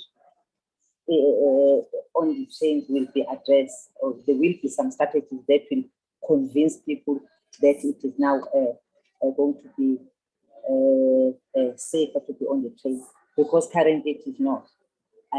Really, it is not. No one will go into train carrying handbag, carrying cell phone and everything freely, and going out same as he or she was getting there, because of the condition that is in there. I captured the chairperson of the board comment when he said there will be a meeting between Transnet and PRASA where they'll be addressing and discussing the issues of infrastructure. Let us hope to hear that the outcome of that meeting soon. Hence, chairperson, when we were in public hearings, the issue of infrastructure and vandalism was the song of the board hearings that we attended. I hope maybe that meeting will have outcomes that will take us or give us the hope that something will be fixed soon than it is currently now. Thank you, Chair. Thank you very much, Honorable Chabangu. Yeah, thank you, Chair. Let me also take this opportunity to accept the presentation that was done by PRASA. Our community is looking for visible policing, like the rail police. When are they going to bring back the rail police? Because they were making it very possible for passengers to feel free in the trains. I want to know the relationship, your relationship with Transnet with regard to safety. Is Transnet your sister brother, and then is it controlling you? Because every time when you talk in terms of Transnet. Our sisters are raped in the rail transport, especially in Gauteng. And because of overcrowding and lack of control, when are you going to remedy this? Lastly, I'm also going to reiterate what my colleague has already asked. How much profit is PRASA making annually compared to the past? Because it seems as if we are working at a loss. Thank you, Chairperson. Thank you, Comrade Chabangu. Honorable Ramadua. I've noted you, Honorable Sitole. I've noted you. Go ahead, Honorable Ramadua. Thank you, Honorable Chairperson. Ndimacheloni, Muzurachidulo, na vatu vote vari mtanganoni. Honorable Chairperson, let me start by also joining those who are welcoming the presentation by PRASA, and also join you as you are congratulating the Director General of the department, as it is long overdue. Chairperson, the presentation indicated that, in fact, Chairperson, most of the things that I wanted to say have been said by my colleagues. And the presentation indicated that there is a route from Johannesburg to Musina, and that they have planned to have a speed train to Polokwane. My understanding is that Musina is the last town, and most of the people that use the trains are those that are going to Musina, passing Lutrecht, and others going to Zimbabwe. And we are also having SEZ in Musina. So my understanding is that let us have a speed train to Musina, not end in Polokwane, because the people who are staying in Polokwane, most of them are having cars, and they also use the planes to go to Gauteng, and they are using cars from Gauteng to Polokwane. But those that are going to Zimbabwe and Lutrecht, they are the ones that mostly use the train. And I also want to check, as they've indicated that in East London, the tickets now are finished, they've been booked. So what about Musina? Can they give us and update us how far are they with that one of Musina? And they mentioned in the presentation about the Autopex. How is the functionality of Autopex? As now they've indicated that is December time, people are going home. So there are main lines that they have not yet recovered, that they have not yet put on that people can book. So now, how is Autopex? Is it closing the gap where there are no mainline trains? And then the issue of Transnet and PRASA. My colleagues spoke about that. When we're in a public hearing, the community members don't know the difference from PRASA and Transnet, what PRASA does and Transnet does. They also indicated the issue of accident that they got from trains, and they're not getting any help. So there was the old woman who can't walk properly because of that. So it's important. My thinking is that it's important that PRASA and Transnet must belong to transport, so that we don't have this issue that PRASA is being owned by Transnet and Transnet is being owned by PRASA, and also the challenges of diesel and network. So if it's one department, they will be able to budget for that and will not have the challenges. Because now the challenges that are there in PRASA, it's not about the service to the people only. It's also about the challenges that they're getting from Transnet. When we were there in public hearing, there were proposals that people made because they didn't focus on the bills only. They were raising issues concerning railway, concerning trades. The issue that they have suggested was that ticket examiners we must have ticket examiners that at the stations, so that that will also make sure that there will be recovery, or there will be improvement of revenue. So they were raising this, as I'm indicating, that they didn't know what PRASA does, what Transnet does.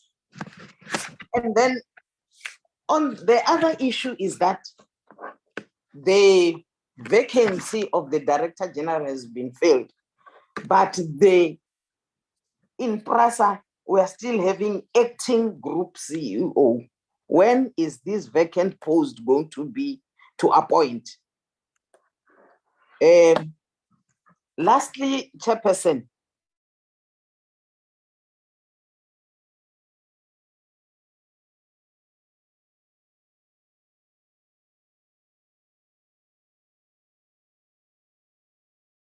Honorable Ramadua, are you still there?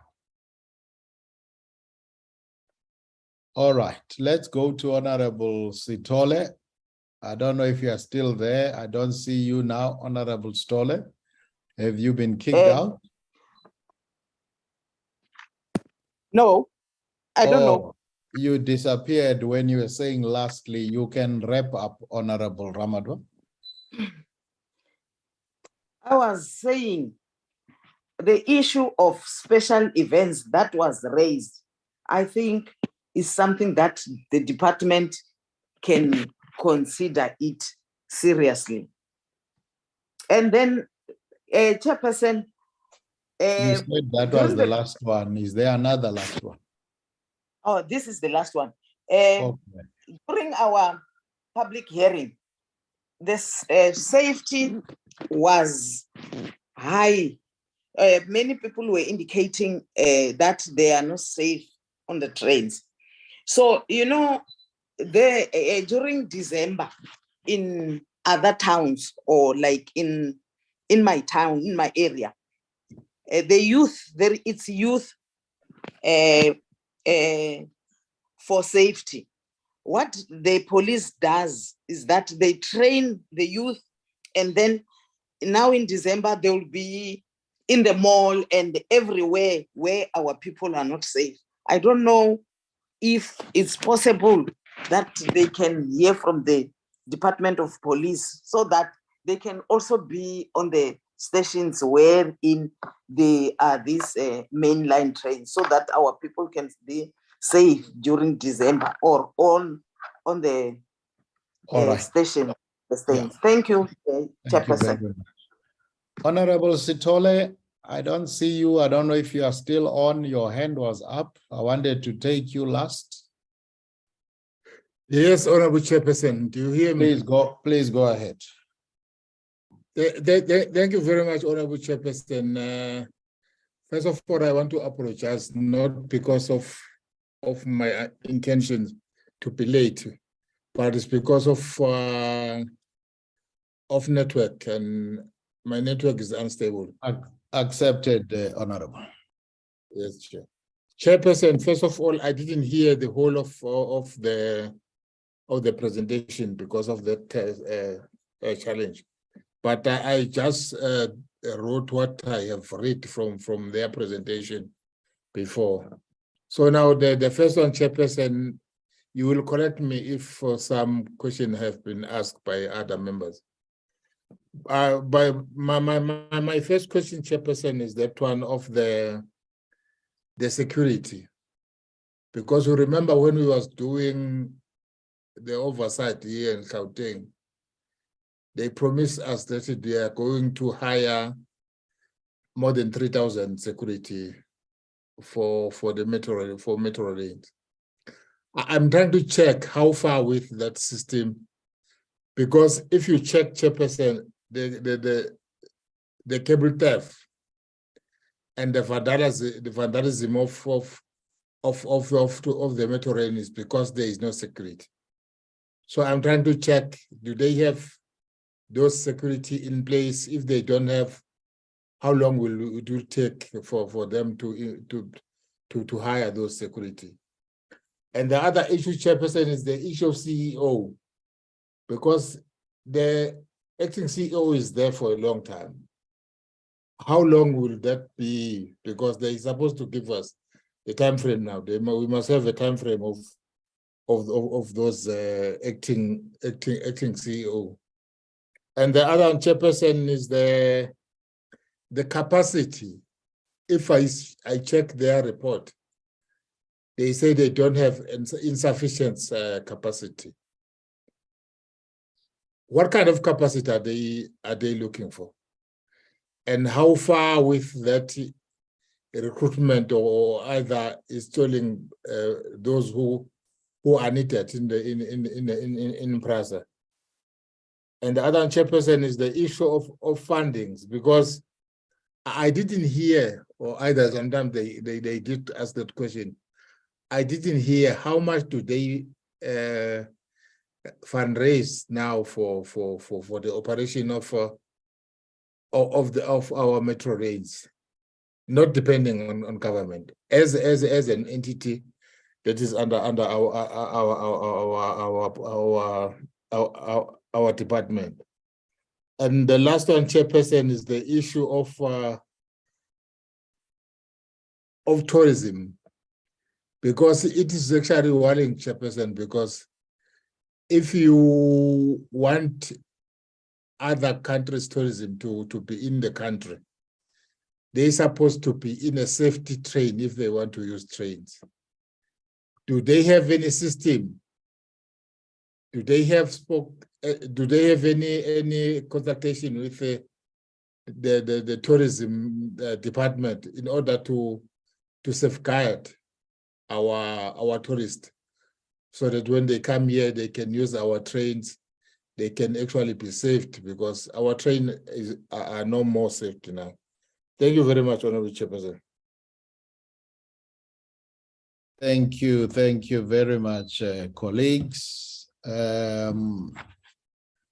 I hope, Honorable Ramadwa, you can lower your hand so that we don't mistake it for a fresh hand. Chairperson of the board, acting CEO, I let the members speak as much as they wanted to, because I know that the members are very, very frustrated by PRASA. And in their frustration, you would have heard that there were a couple of repetitions, which I allowed because other people want to express themselves in a particular way. And I think it would be fair to allow them to do that. I will allow you, without specifically answering and say, Honorable so-and-so, you asked this question, these are the responses, because in that way, we might find ourselves repeating. But if there's specific reference you want to make to any member, I would not stop you, but I will help you in the following way. The issue of security has come out very strong, and I think you need to respond to that. The issue of your finances and your dependency on government rather than raising money in the market has been raised by two honorable members, related also to your reduction. So finances, security, booking system, I think the Honorable McDonald's question, other than security, most of them were very, very unique. And I think you might want to deal with those ones separately. The ones of PRASA and Transnet into one, I think that's a policy issue that I don't expect you to respond. However, if the Deputy Minister wants to comment on that at the end, it will be her decision. The issue, Chairperson of the board, of the filling in of the vacancy, I think that one is yours. So maybe, Chair, you want to start, and then you'll hand over to the CEO or the CEO, then you wrap up. You will decide how you want to handle it. I'm handing back to you. Thank you, Honorable Chair, and thank you very much to the honorable members for all the questions that they have raised. I'm going to ask the acting group CEO to walk us through this list of questions, and then I'll come back later on a number of things, including the issue of the group CEO, when are we going to have a permanent group CEO? I'll come to Mr. Nimrat, can you go ahead, please? Hisham. Thank you, Chair. Thank you, Honorable Chair and members for the questions. I'll try to keep to the summary, Chair, as you've indicated those items. Let me start off with the finances that have come up. And Chair, maybe just before I get into those items, I think also just an apology, because I think many of the questions that have come up also stems from, I think, stuff that was not necessarily in the presentation. I think the presentation was predominantly focused on MLPS, but I pick up a number of the questions which we will respond to. I think also falls outside of the ambit of particularly just long distance passenger transport, and also impacts on our metro rail service. So apologies, that was not what we had included in this presentation, but we will give a response on some of these things. When it comes to the finances, honorable members, the issue, and let me start off, I think it stems also when we raise the issue of the debt, the 1.8 billion that we owe Transnet, and this is OPEX, this is operational debt, this is not CAPEX that we are referring to.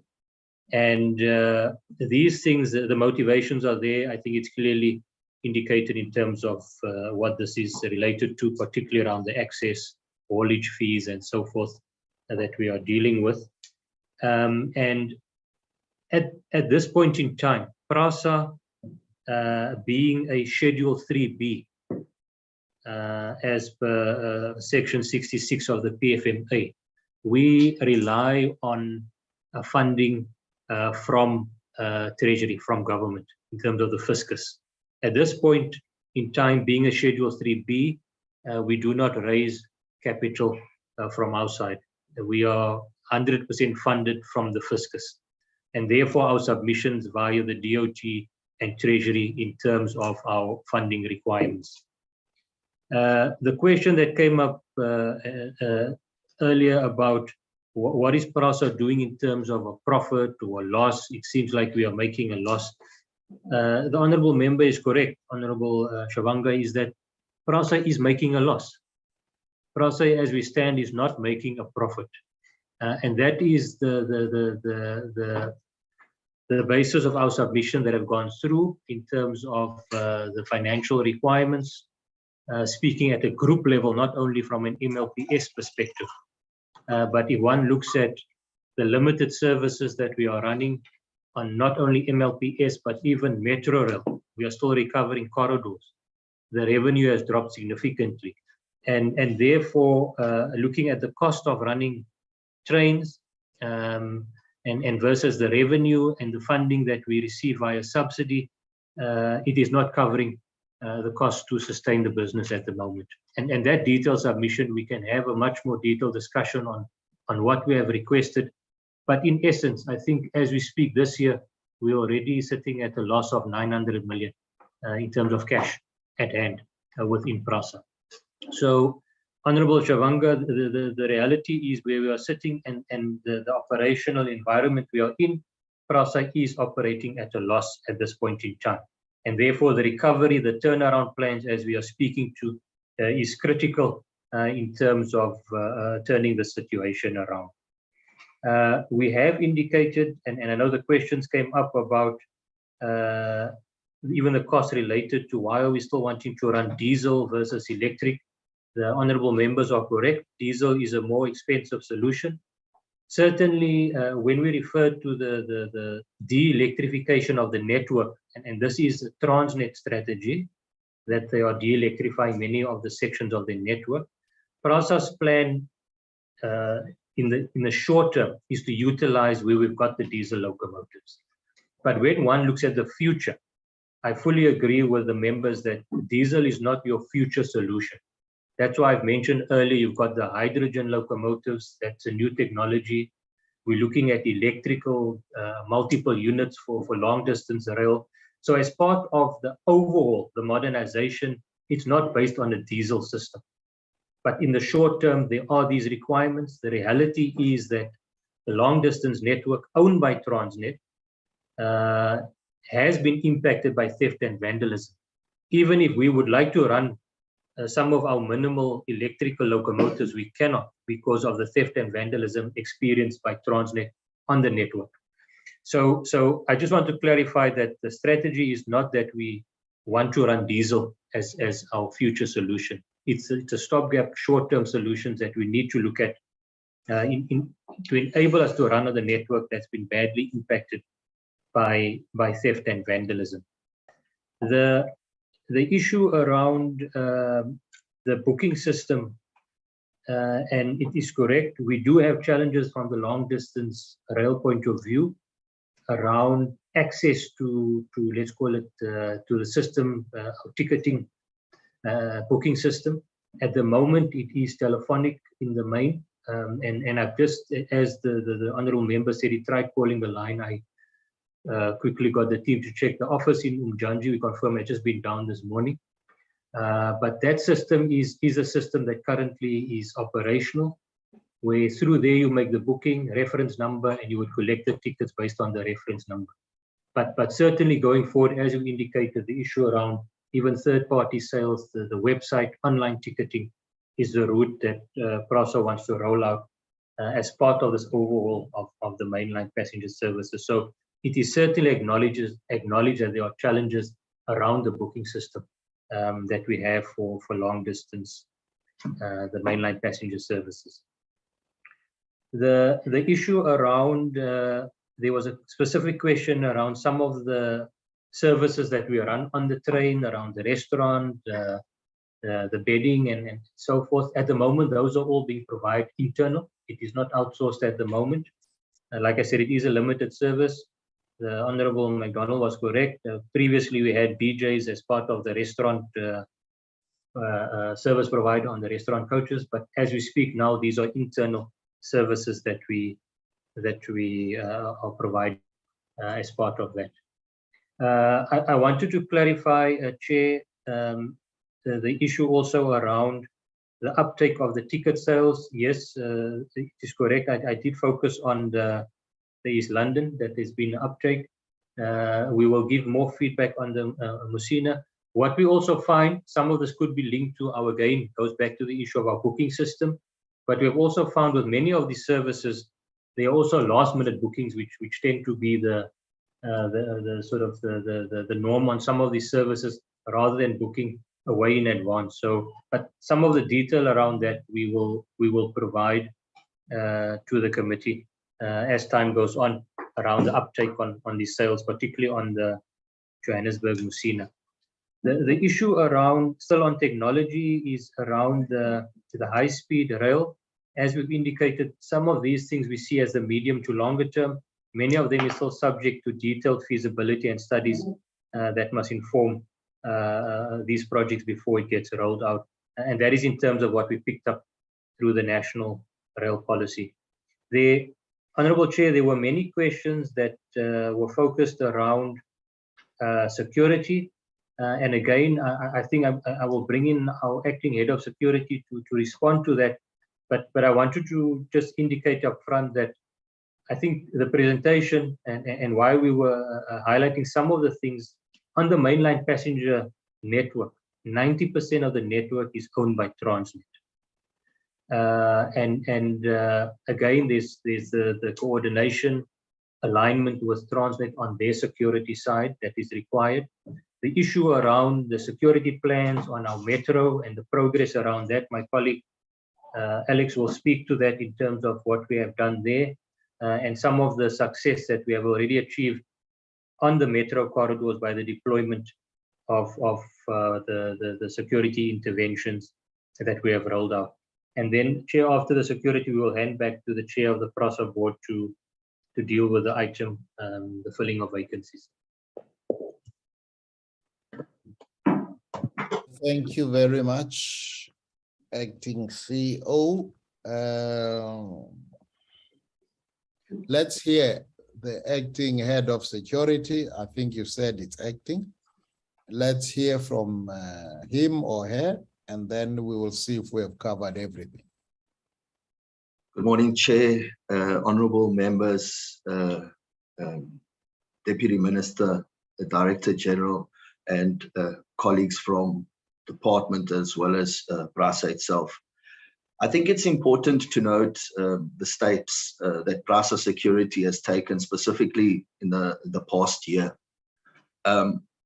Colleagues would note that we are very linked with the RSR as well as incident reporting on a daily basis for any incident or accident that may occur. An OB number as well as an RSR reference number is created if any incident or accident has occurred. I would like to bring to the fore that during the beginning of end of 2020, beginning of 2021, PRASA embarked on uptake of 3,000 internal protection officials. Unfortunately, at the time, colleagues would note that PRASA had terminated the security service contracts, which took our service providers, our warm bodies from 11,000 right down to less than 1,000, and then an uptake of 3,000 was brought internally to assist. Over and above that, an analysis was done in June 2021 with regards to the security projects and a rollout of the matters to take control of our infrastructure. In December 2021, a pilot program was deployed within the Mabopane corridor. And I would like to report back specifically on the Mabopane corridor that from the 1st of December 2021, in a couple of days, if all keeps intact, we would have suffered 0 theft or vandalism for a full 12 months in that specific corridor. Be that as that may, we then embarked in deploying additional security based off our security strategies within the various corridors that we have now been operating.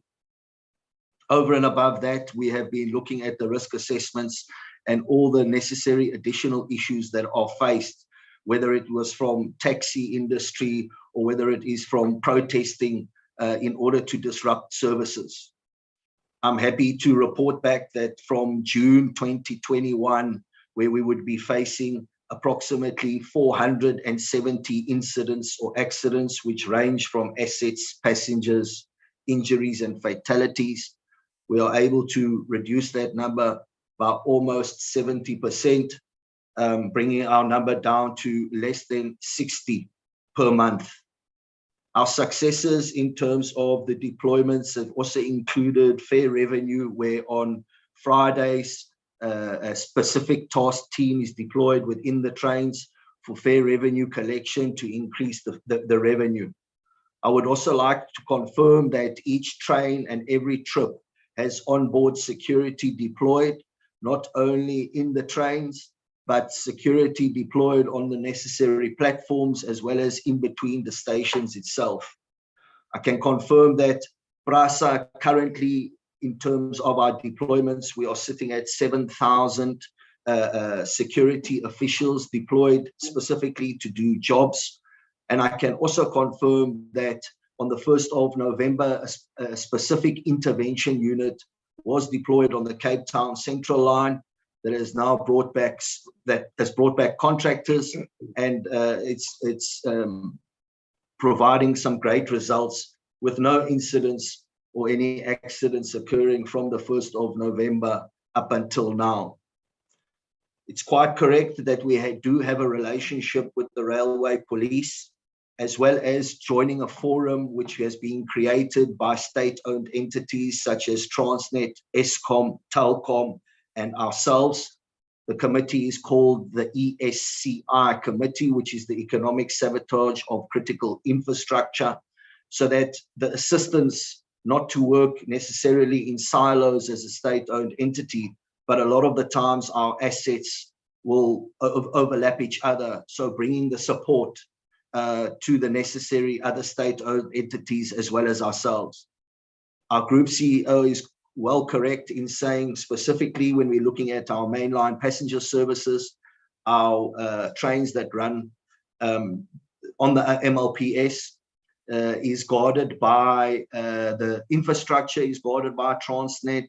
Stations are guarded by Transnet. However, PRASA has stepped in recently to assist with onboard security officials, as well as support cars for any theft and vandalism that may occur ahead, or any sabotage that may occur ahead. Over and above that, PRASA has deployed an additional 100 armed and tactical unit running down the East London corridor to assist not only Transnet, but also law enforcement, where we find ourselves stuck between a rock and a hard place due to the lack of resource coming from the security cluster itself. There are meetings that happen nationally on a weekly basis with the sector commanders, as well as the PRASA protection services, where these things are discussed. I can confirm without a shadow of a doubt that if colleagues do visit or surprise visit any stations currently being controlled by PRASA itself and in operation, I can confirm the deployments. I know that a question was raised about Naledi regarding security within that corridor itself. I can confirm that there's over 520 deployments, armed officials in that corridor alone that mans that corridor. Specific operations are also being driven together with the security cluster that deals with the what we call bucket shops, the small feeders up to the scrap yards. And we've had multiple success and arrests in terms of the issues that we have faced.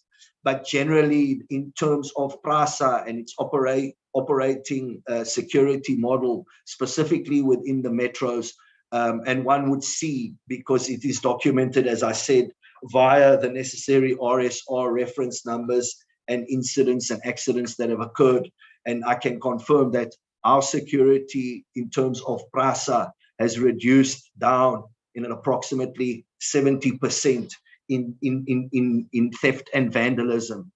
So we in concluding, I can confirm that PRASA has been taken to the forefront of security, which has enabled our business now to start growing.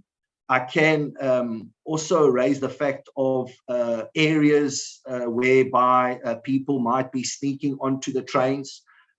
As I said, we have intensified the fare revenue collections, as well as the additional upgrades that are coming in terms of technology, as well as the necessary fencing and security projects that will eliminate any leakages that we face.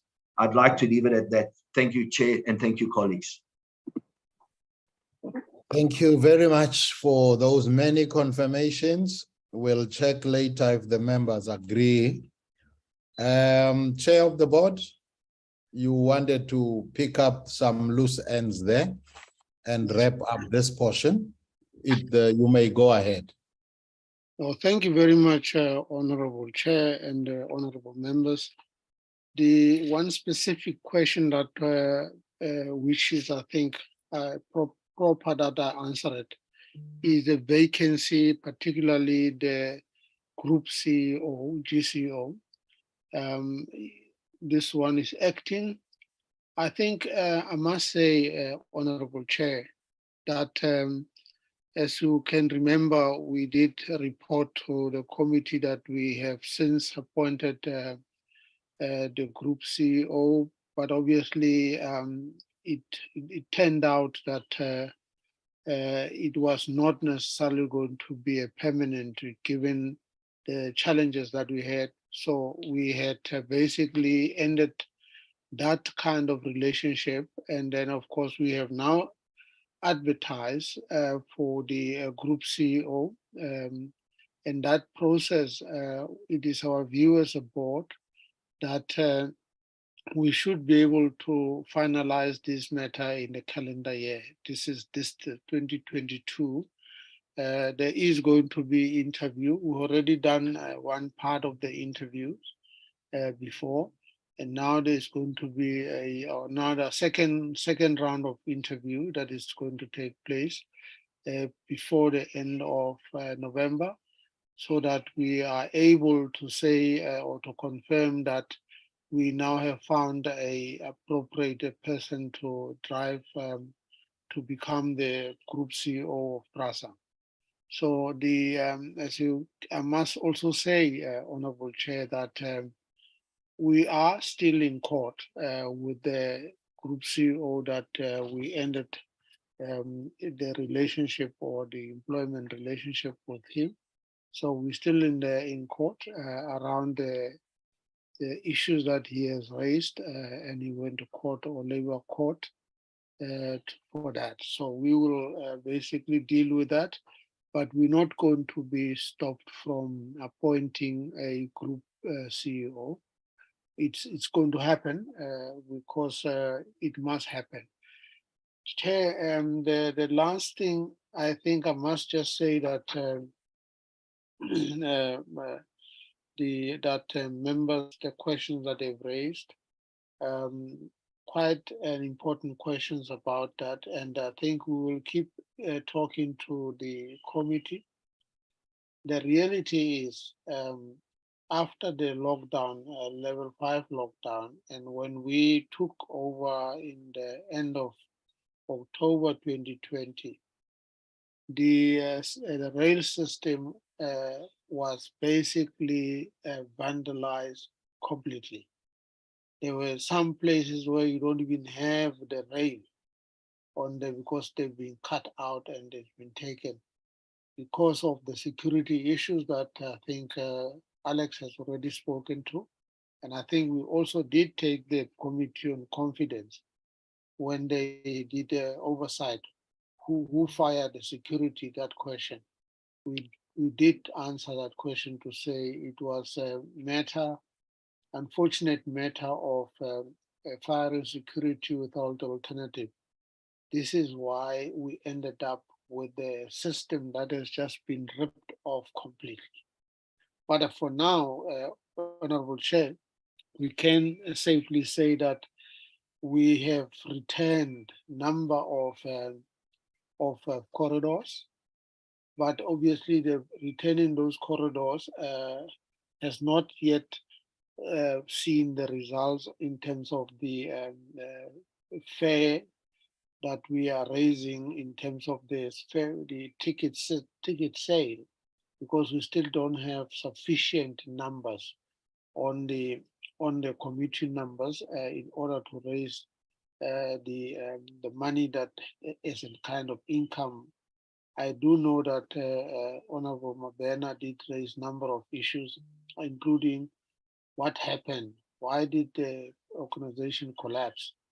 Now, the collapse happened in particular during the lockdown, because even during the lockdown, we did not necessarily have the feet of security in our system. There was simply nothing. So people helped themselves regrettably, Chair, but that situation has been arrested, been changed, and I think gradually becoming much better.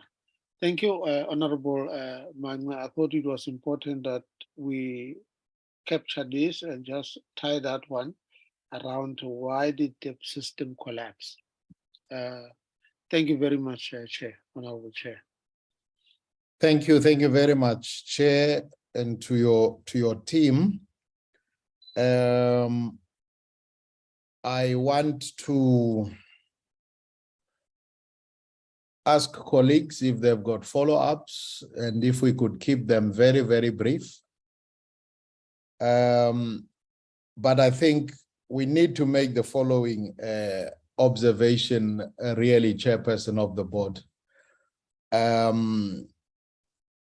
The fact that nobody was ever held accountable at PRASA for the lapse of security is the biggest disappointment, because it's really an expired excuse that the system was really vandalized because of the removal of that, whilst nothing happened and nothing happened. And I think it's something that we should all hang our heads in shame that we allowed infrastructure so expensive to be stolen during broad daylight, and there were no interventions. I think the issue you are saying and the response around the appointment of a permanent CEO needs to be welcomed. However, it is exactly the same board under your leadership that appointed the previous CEO that now you are wrestling out in court. We can never have a guarantee that whatever process you are undertaking now cannot repeat exactly what the same board did in the previous one. So it's rather disappointing that the same board is now spending money in court, taxpayers' money, in an entity that is battling to get trains back on track through a process that the same board presided over. I think that is not acceptable. We cannot accept that. But we hope that we are here now, that whatever process you are embarking on now will at least bring the desired results that we really expect. So I thought I will comment on the security and that appointment, and I invite the colleagues on a last round follow-up questions. And colleagues, let's keep them to the point and very, very short, please. We still got another agenda item, but I don't want us to rush through this presentation because it's very, very critical. I will start this time with Honorable Ketamabala Sitole. I will follow with Honorable Mabena. And last but not least will be Honorable McDonald. Did I miss anybody, colleagues? I don't think so. Honorable Ketamabala. Thank you, Honorable Chairperson. Honorable Chairperson, first of all, we need to collect the chairperson when he says most of these things happened because of COVID or COVID-19. The PRASA was collapsed during Popo Mlifi's tenure and during the previous Minister Zwane and Minister Dipua. The corruption started there. Not the corruption, the corrupt of PRASA started there. There was no accountability. They were hiding behind, because we try to ask a lot of questions about the action of Popo Mlifi, but because he was very high from the political party, they never taken action against him. So now is where the problem started. And then the other chairperson, I think the last one is just to check the issue of security. I don't hear clear, because I'm from Katlehong. I was in Katlehong yesterday, checking in Kwesine to pilot. The train are not working there. So I'm trying to check how far with the installation of trains from Katlehong to Chimiston. Thank you very much, Honorable Chair. Honorable Mabena.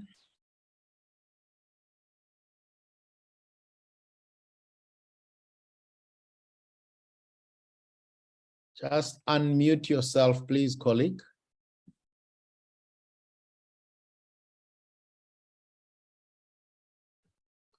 Hey, Chair, I think I agree with you. These things of virtual are chowing us now. The question that was not responded to, I think, unless if I missed the response, sincere apologies there, but I think it was not responded to. The issue of the sale of locomotives in the African continent, has there been any interest whatsoever? And if there is,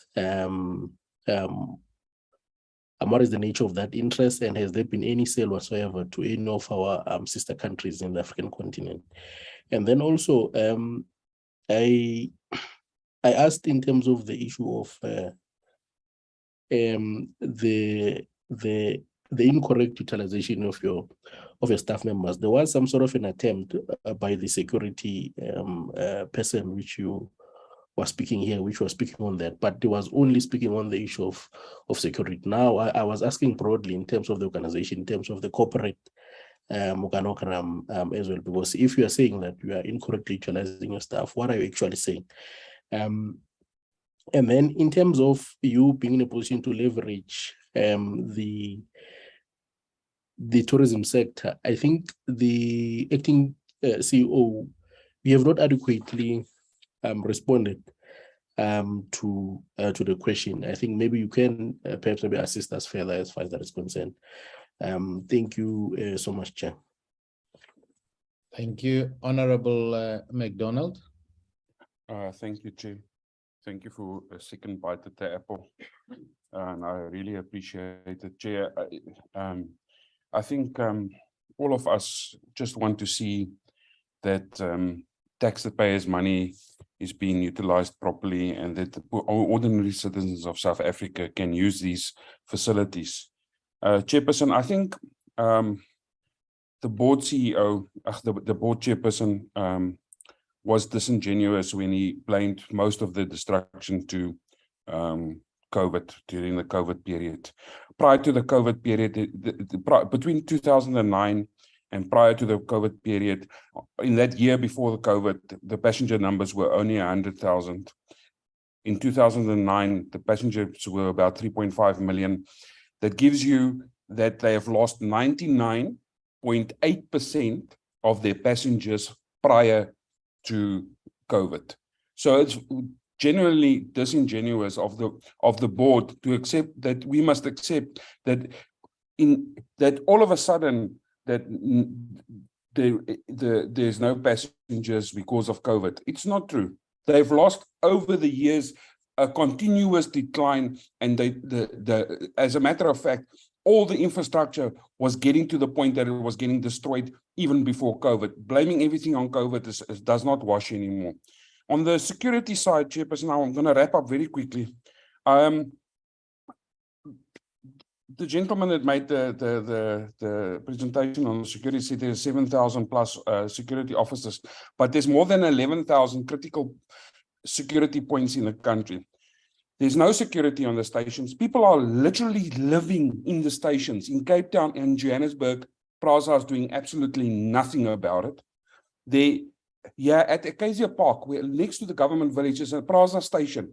It's literally being destroyed every day. I actually go and drive there and find trenches where people are removing cables. I've reported it to PRASA, nothing has happened. I've not seen a security officer on this station in 3.5 years. I've not seen a security officer on Netreg station in the same period. Nothing is. The more they paint this picture of this utopia that's busy getting better, it's not getting better, Chairperson.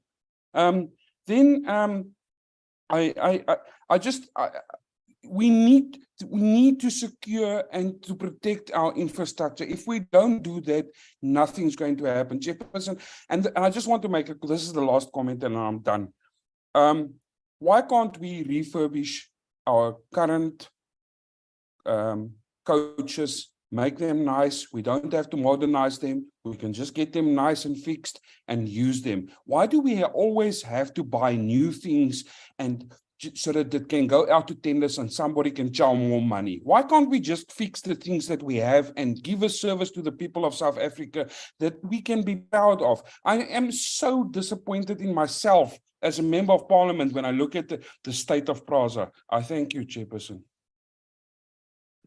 All right, colleagues. All right, thank you very much. I told you, Chairperson of the board and DM, that members get hot when it comes to PRASA.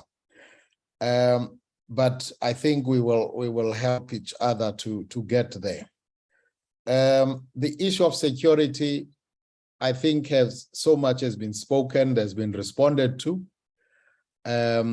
I would really appreciate that we don't venture into that anymore, but as a committee, it's something that we will have amongst ourselves to zoom into and say, what are the things that we need to do to satisfy ourselves that there is really the security that we want. But I think I'm hearing members saying they are not satisfied with the responses that are coming there. So we will leave it at that. Just correction, Honorable Sithole, Honorable Zwane was never a Minister of Transport, but I'm sure that's not what you wanted to say. But for the record, I think let's correct that. And I think many of the things you said, we will take them as comments, and we don't expect you to respond, chair of the board, on those ones. But if maybe we could try acting CO to respond directly to the issues. Good. Coming help you just now, all right? Honorable Makosini Shabangu, please mute yourself, colleague. Or Secretariat, please help us to mute him. Thank you. I was saying the specific ones from Honorable Mabena on the locomotives and Afro 4000. If you have responses, acting CO, that will be appreciated. I will save my questions, which I had, because I think we have really exhausted this aspect. I thought I'll let the colleagues go for this one. So can we have some responses specifically on those issues that were raised by Honorable Mabena? If there isn't, please tell us. I don't have a response for this one. We'll find another way of how you could respond to those. Thank you so much. Thank you very much, Honorable Chair. I'll ask Acting Group CEO to quickly just run through that.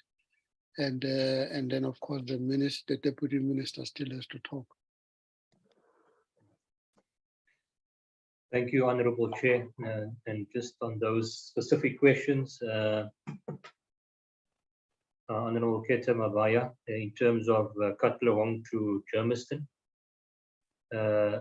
you are correct. There are no trains running there at the moment. That's one of the corridors we are busy recovering. We're busy rebuilding the electrical infrastructure. We are looking at bringing that corridor back quite soon. There are just some challenges. We are working with Eskom in terms of their facilities as well that needs to be reconstructed. But that's a project that is underway as we speak. And the way the security works is when we've got projects on the ground, we look at the contractors that take responsibility for the sites that they're working on. And at the point when they are done with the project, there is then a handover with the PRASA security in terms of taking over that specific corridor. So that is work in progress, Honourable Member, and we will give more update in terms of when we are relaunching and resuming services from Tembisa to Johannesburg, as well as the section down from Pretoria to Kalfontein. The question by Honourable Mabena on the sale of locomotives in Africa. At this point in time, Honourable Member, there's been no sale from PRASA side of locomotives. The auction I was referring to was on the Afro locomotives through the liquidator. There were 7 locomotives were auctioned off. But from the PRASA perspective, at this point in time, no sale of locomotives from our side. I think importantly linked to what we said earlier about the disposal strategy, a proper market assessment and analysis will have to be done to look at those opportunities. You also asked, and you're correct, we didn't respond around your comment about the incorrect utilization of staff. The point that was made in the presentation at the time, yes, we indicated there are experienced staff within that the MLPS, but linked to the fact that we are running a limited service, 2 corridors as we presented, there is a challenge of inefficiency in terms of the number of staff versus the number of services that we are running at the moment. So those inefficiencies is something that we are looking at. How best do we reutilize, repurpose, and deal with some of these matters while we are recovering back to the state we were before in terms of the number of services that were run back then. So the inefficiencies that relate specifically to the reduction in services that we see now, that we are offering. And I think the final question that I will respond to is Honourable McDonald around the refurbishment of current coaches. That is a project that we are dealing with. That's part of our general overall program, the GEO program. Is specifically looking at the refurbishment overhaul of our existing fleet, both Metro Rail as well as our mainline passenger service coaches, where we refurbish those coaches, but it will not take away the need for us also to replace and renew with new technology coming in, safer trains, as well as we've mentioned around the issue of the new technology around, in the case of MLPS, hydrogen locomotives, electrical multiple units. So there is a program also to refurbish some of the existing coaches, and that is ongoing as we speak. Just within this year, we made through the board and the concurrence of the minister, the appointment of the geo contractors to look at the refurbishment of coaches. Thank you, Chair. All right. Thank you very much. I just have one question, which I think I can ask you, Acting CEO, that is very direct. The Afro 4000, you mentioned something at the beginning about Spain. I don't know which companies. There are some that are standing at the port in Spain. Now the question is, are we still procuring some things in the absence of the liquidated contractor with Spain for this Afro 4000? If you could just clarify that. I think that's one thing I think I cannot let go by. The rest I will leave that I had questions on. If you may, Acting CEO. Honorable Chair, yes, you are correct. I did indicate that there are some of these locomotives still in Spain at the harbor in Valencia. That is an ongoing process between the liquidator and Stadler, who's the manufacturer. And as I've indicated, just recently, there's been some withdrawal in terms of the litigation around that. So while this process is ongoing, there is no parallel process at the moment within PRASA to procure anything over and above this from a locomotives point of view. Hence, I mentioned earlier there was leasing of locomotives through third parties that PRASA was dealing with. But it's critical that as soon as possible we get a conclusion, closure on the matter of the Afro locomotives in terms of its whether we can close that in terms of getting it back within PRASA. Because as we speak, no parallel processes around procuring of locomotives other than this discussions that we're having around the Afro locomotives. Chair, does that address your question? Not really, but I want to avoid a dialogue. Are the locomotives at Valencia belonging to the liquidated company or belonging to PRASA? At this, sorry, Chair, I misunderstood your question. At this point in time, these locomotives that do not belong to PRASA. It sits with the liquidator and this process at the moment. That's the discussions that we are currently having with them as well as the manufacturer. Okay, I think that will suffice for me for now. Board Chair, I think you had done. Is there anything else before I ask the DM if she's got any comments to make on this one before we step away from it? No, Honorable Chair, I don't have anything more to say. I think I'll give that back to you and okay. the DM. All right, thank you. DM, are there any observations, comments you'd like to make before we wrap this one? Thank you very much, Chairperson. And let me appreciate the questions and comments made by the honorable members of the Portfolio Committee, and we take them seriously. They also help us to know where to focus going forward. I do want, Chairperson, to state that as it was indicated in the presentation by the Acting Group CEO, that we have an action plan in place, which we believe, if implemented accordingly, will turn around the current trajectory. We probably will request maybe that we ensure that it gets implemented. The glaring truth, Chairperson and members of the Portfolio Committee, is that we are dealing with a historical challenge which PRASA inherited, but was not allocated budget to address when we talk about the MLPS issues.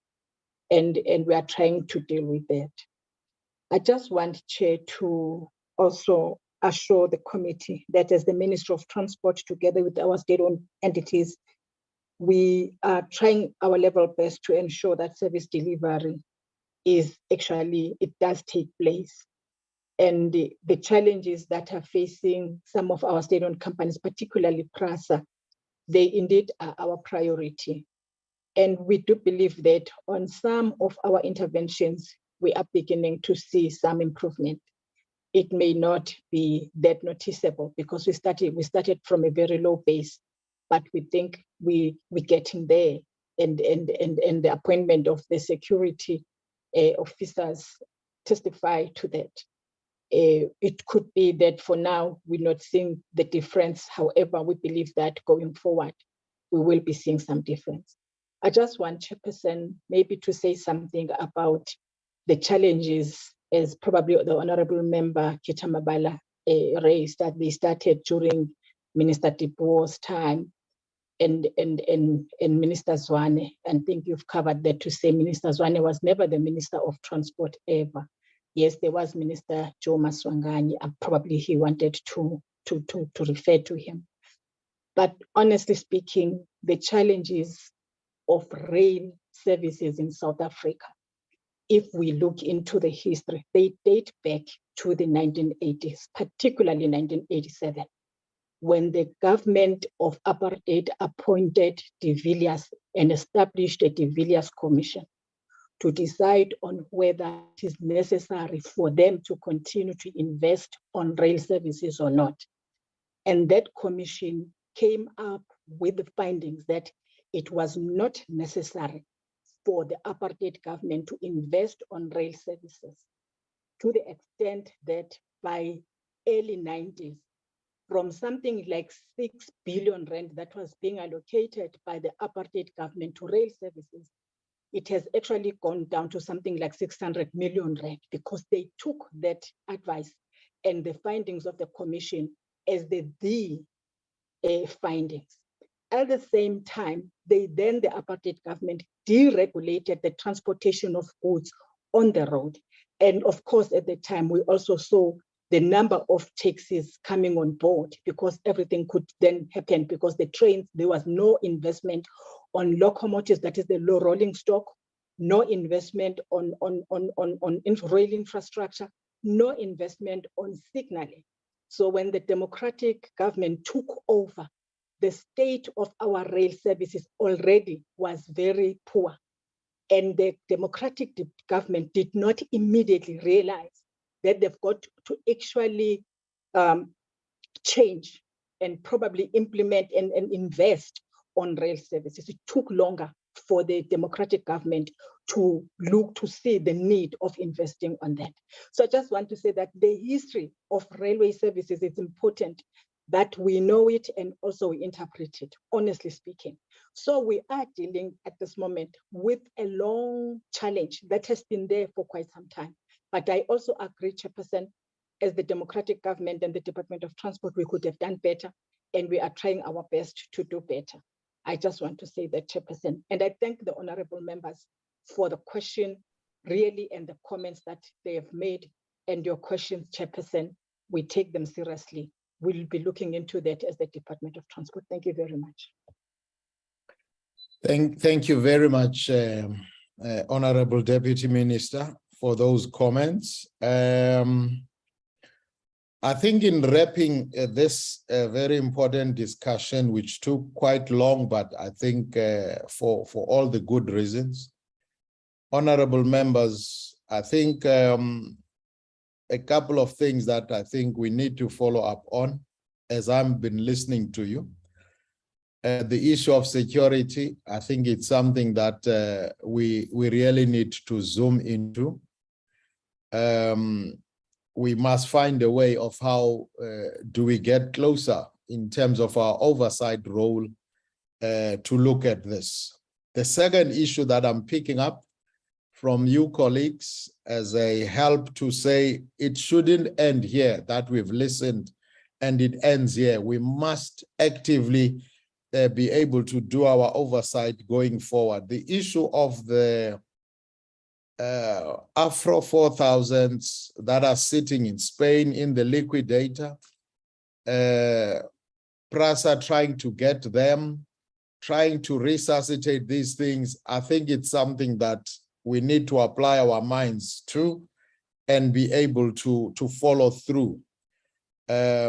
Because I think it's something that is not good. The other issue is the money owed to Transnet, which is around the tune of 1.8 billion rand. It's something that I think, colleagues, we must consider having a joint meeting with our colleagues at public enterprises, so that we can be able to close that gap, so that we don't have another entity there. I know the board chair said they'll be meeting as joint boards, which we welcome and we encourage. But I think as a portfolio committee, let us consider having a joint portfolio committee with public enterprise and see how we can have this. The fact that Transnet has got a track that is affecting the mainline passenger service, it's something that I think we have. As many colleagues have said, the people out there don't know which one is owned by Transnet, which one is owned by PRASA, and it's something. The fact that the 16th train has been sold out, and yet this is the train that can stand for 10 hours on the road, is something that should worry us. And we should be able to ask ourselves, how can we do oversight? So I think, having said that, colleagues, let me thank each and every one of you for robustly engaging in this. I think one thing we must tell ourselves that we are not going down in history books for an oversight, for a committee that did not do its oversight role on PRASA, as was flagged by the Zondo Commission. I think we have to change that, and it's really incumbent upon us that we should change that situation. I want to thank the DM for those opening and comments there, although we are not finished. Thank the chairperson of the board, acting CEO, and the whole team of PRASA for the preparation. Once more, resubmit our apology for the change in plan, as we explained earlier. We will be talking to you more, PRASA, you can be assured, and be also assured of our support where we need to support you in doing our oversight role. So this portion of the meeting with PRASA is now come to an end. As we go to the second issue, I hope that we will still be with the other people from the department, the DG and others as we continue. So thank you very much, Chairperson of the board and PRASA. You are allowed to leave the meeting if you so wish. Thank you, Chair. Honorable Mabena, you had something to say? No, Chair, I think, no, I was under the impression that even the teacher is leaving, but I see that in your closing remarks, you mentioned that he's staying. But I have put in the chat box to ask that they assist us with the contact details of the new DG. Okay, I see. I'm sure that they will respond to that. Okay. Colleagues, we spend a lot of time on that session. I allowed it deliberately because we don't always see PRASA. And I thought it was important that we just don't call them and run over this as if there's a train that is leaving us at the station. Our next item is the issue of deliberations around the, there are too many maritime ones now. I don't want to say the wrong maritime. Advocate, help me with the proper name. of this bill that we must deliberate on? As you know, in transport, we do like our own acronyms. So for my personal reference, this one is the MPPPS. Getting the crisis. This one is the focus on the pollution from ships, which is our sewage and the MARPOL one, and then the other one is the pollution of oil, Chair. Okay, so we are on the Marine Pollution Prevention of Pollution of Ships Amendment Bill today, which is MARPOL. Am I correct? Yes, Chair, that's the one, that's the acronym that the department likes to use for this one. Yes, I think we have got used to that one. So how do you want us to do it? Should we open it, or do you want to guide us through those areas? What will be more effective? I will hand over to you, Advocate. Thank you, Chairperson. I hope members can see. It's quite a few documents that I have to move between today. So I'm just trying to make sure everything is out of the way here. Members will see here, nice, bold and big on this side that I'm moving now. This is where our bill is. So I just want to take us down. It's Bill 5 of 2022. The other one is Bill 10, which is another way to remember the difference. But the first point we will have in the discussion today is the long title, which is going to be the focus of the bill here. And then I just want to show members on the other side of my screen. This is the act that we are amending in terms of this bill. So members will see this bill has had quite a few amendments through the years as the new clauses to MARPOL came out. This is a very old act. It came in 1986 and it has been amended since then. The latest amendment to this one was the Ship Registration Act of 1998. So that will just give members, it's a very short act in terms of its sections. Where it gets very long is when we get into the schedules. So Chair, first one for members to consider is the long title. The bill is to amend the Marine Pollution, Prevention of Pollution from Ships Act of 1986, so as to give effect to Annex 4 of the International Convention for the Prevention of Pollution from Ships, to incorporate the 1997 protocol in order to give effect to Annex 6 of the Convention, and to provide for matters connected therewith. So Chair, that is the first one that we have on the line today, is the long title. If members are happy with the long title, I will continue to clause 1. Colleagues, are we happy with the long title?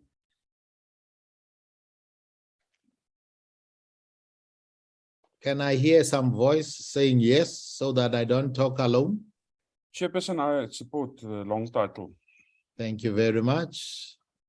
Long title supported. Any objection? None. Thank you. No objection. Thank you, Chair. Then we go to clause 1, which amends the definition of the convention, which is currently in the Act. So we'll see here, this one has been amended a few times, but we will be amending the one that I have highlighted. So reading from the bill, Section 1 of the Marine Pollution, Prevention of Pollution from Ships Act, hereinafter referred to as the Principal Act, is hereby amended by the substitution for the definition of convention of the following. Convention means the International Convention for the Prevention of Pollution from Ships, 1973, as amended by the Protocol of 1978, adopted by the Intergovernmental Maritime Consultative Organization, IMCO, in London on 17 February 1978, including any annexes, regulations, and protocols which are issued in terms thereof and set out in the schedule. So Chair, this amendment will allow the future amendments then to just, as we've done here, incorporate any further changes to the convention. Chair, that is the clause 1 for members' consideration. Members, clause 1, consideration. Members, clause 1 for your consideration. Agreed to? Agreed to, Chair. Thank you. Thank you, Chair. Then we get to clause 2. Clause 2 inserts 2 new sections into the Act. Members will see here in the Principal Act, section 2 was the application and interpretation of the convention. So we are now adding the incorporation of convention into law, which is 2A, and the technical standards for maritime transport.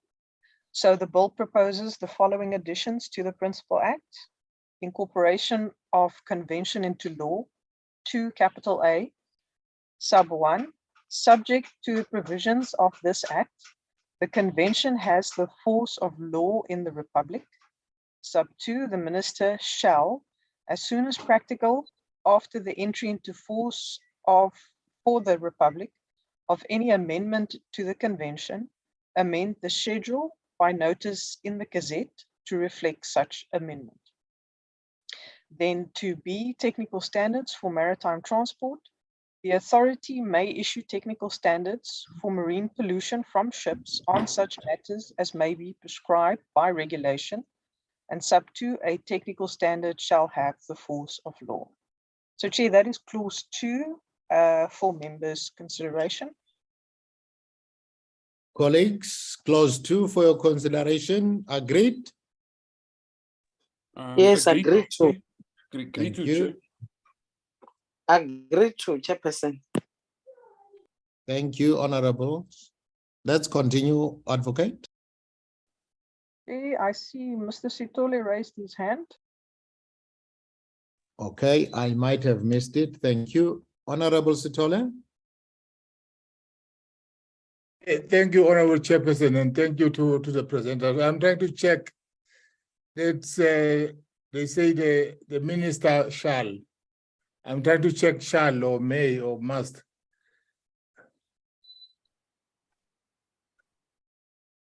All right, I'm sure Advocate will explain. I think that issue was addressed in the previous meeting, but let's allow that clarity again, Advocate. Other than that, you are fine, Honorable Stolle? I'm fine, Honorable Chair. Other than that clarity seeking one. Okay, let's get that and then we can move on. Thank you, Chair. I hope my recollection of the drafting language is correct, but the shall and must in most instances, they have the same weight. Where may is used differently, but as we've seen before, these provisions will come in as soon as other amendments are approved. So it's not that the minister can't bring additions in terms of this clause unless we get any other amendments to the convention. So it's something that'll happen. It's conditional upon that.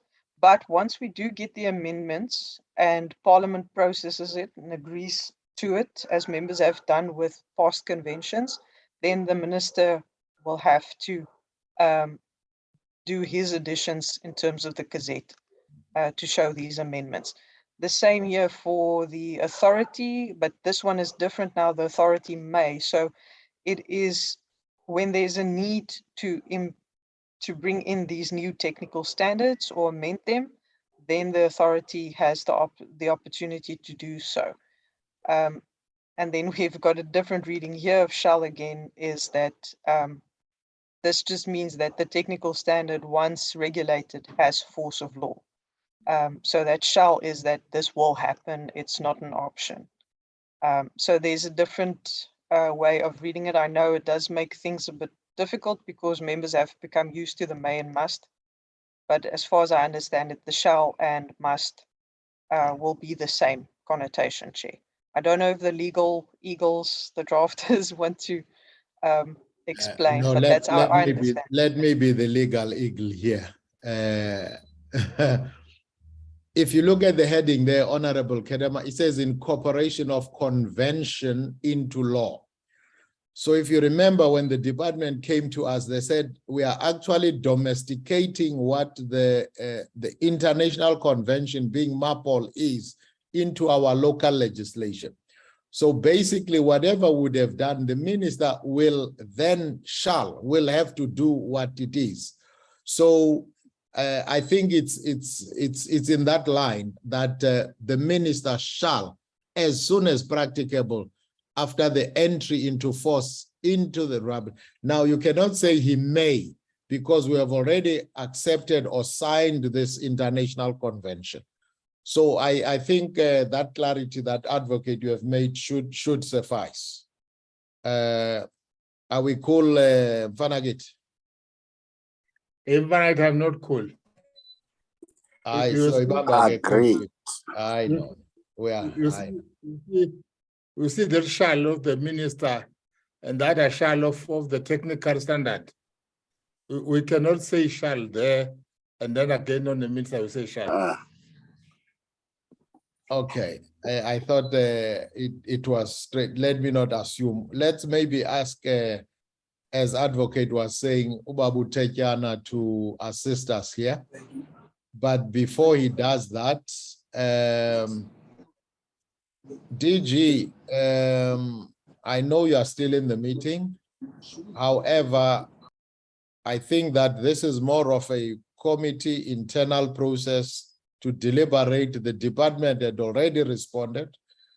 If you would like to take leave of the meeting, please feel free to do so. And DM if you are still here, so we can remain with those who are working with the bill here, so that they are following our process. But this is now more of a deliberation of the committee to fine-tune this thing. So DG, if you want to take leave, you are more than free to do so. Babu Tejan. Thank you, sir. Yeah. Babu Tejan. Good morning, Honorable Chairperson, and good morning to the honorable members and colleagues. It's still morning, Bob. Oh, yes, you are sorry, right. Sorry. Yes, you are right. It's still I'm morning. right. Yes. Chair, I don't think I can explain it better than you've done, Chair. I suspect that you might have been a teacher, before you came to Parliament. Because Chair, I think fundamentally what we're doing, we're incorporating the convention into our law. And I think the Advocate Nell has explained it succinctly, that the shall in that situation, Chair, you're right, there's no may, because as soon as we do that, I mean, the minister will have to attend to that. So I really don't know, Chair, what I can't explain it better than Advocate Nell and yourself, Chair. Honorable Kedamaba.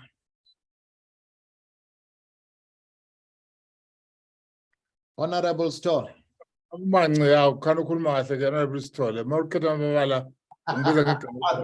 sorry, colleague. Yeah. No, it's fine, Chair. All right. Thank you very much, Advocate. 2 is okay. We move on. Thank you, Chair. The next amendment is an addition that we are going to get here to Section 3 of the Principal Act, which deals with regulations. So members will see here that Section 3 of the Principal Act is hereby amended by the deletion of paragraph E under sub 1 and the word and immediately preceding the said paragraph. So we are proposing deleting this section that I've highlighted. And then we will add the following subsections before we get to sub 2. So the new E is relating to the prevention of air pollution from ships. F relating to the prevention of pollution by sewage from ships. G, relating to the removal of endocrine disrupting substances from sewage streams before it is treated and released. H, relating to the permitted types of emission abatement equipment. I, relating to the requirements for the disposal of waste generated by the mitigation equipment. J, relating to accredited laboratories eligible to test the fuel samples and the costs. K, relating to the designation of emission control areas, ECAs. L, relating to the enforcement of protective measures in particularly sensitive sea areas and other special areas. And M, on generally any other ancillary or incidental administrative or procedural matters that are necessary for the proper implementation or administration of this Act. So, Chair, this, just if we read it with the top part of one here, those all speak to the different regulations that the Minister may make from time to time as they come into operation. Or as, for example, emission control areas will change, then obviously those regulations will also need to change. That's one example. So, Chair, that is Clause 3's amendments. And all of these areas they speak to the two different annexes that we get, 4 which speaks on sewage and the measures of dealing with sewage, and then the others, which is your air pollution under Annex 6. So, Chair, that is Clause 3 for members. Thank you, Advocate. Members, Clause 3. Clause 3, yeah. Accepted. Talk to me, colleagues.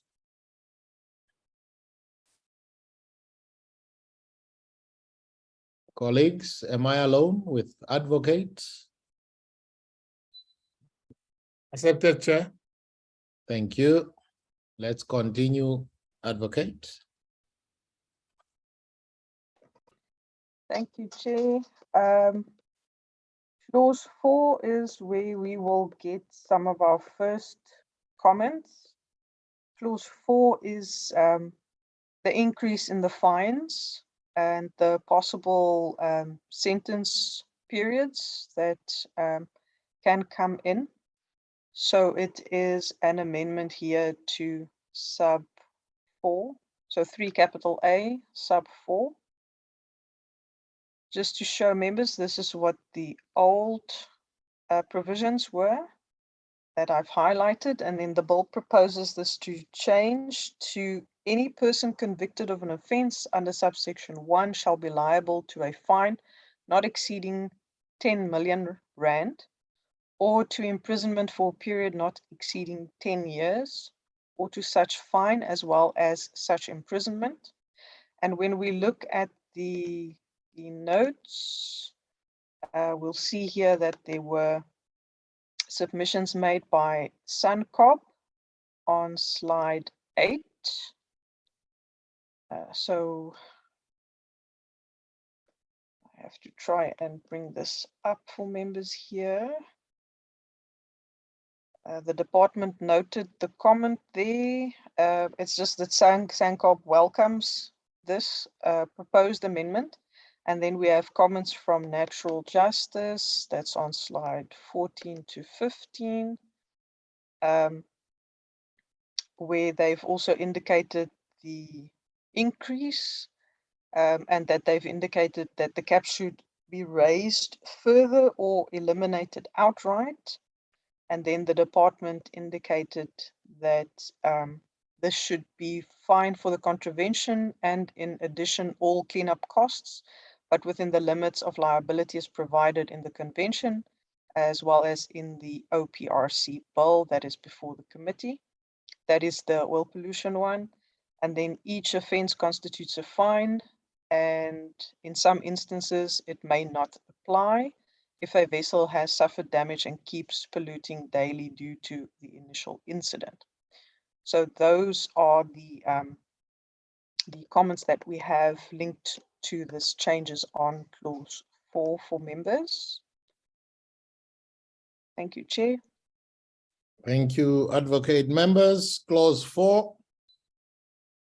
Consideration has been made to the input by members outside Parliament.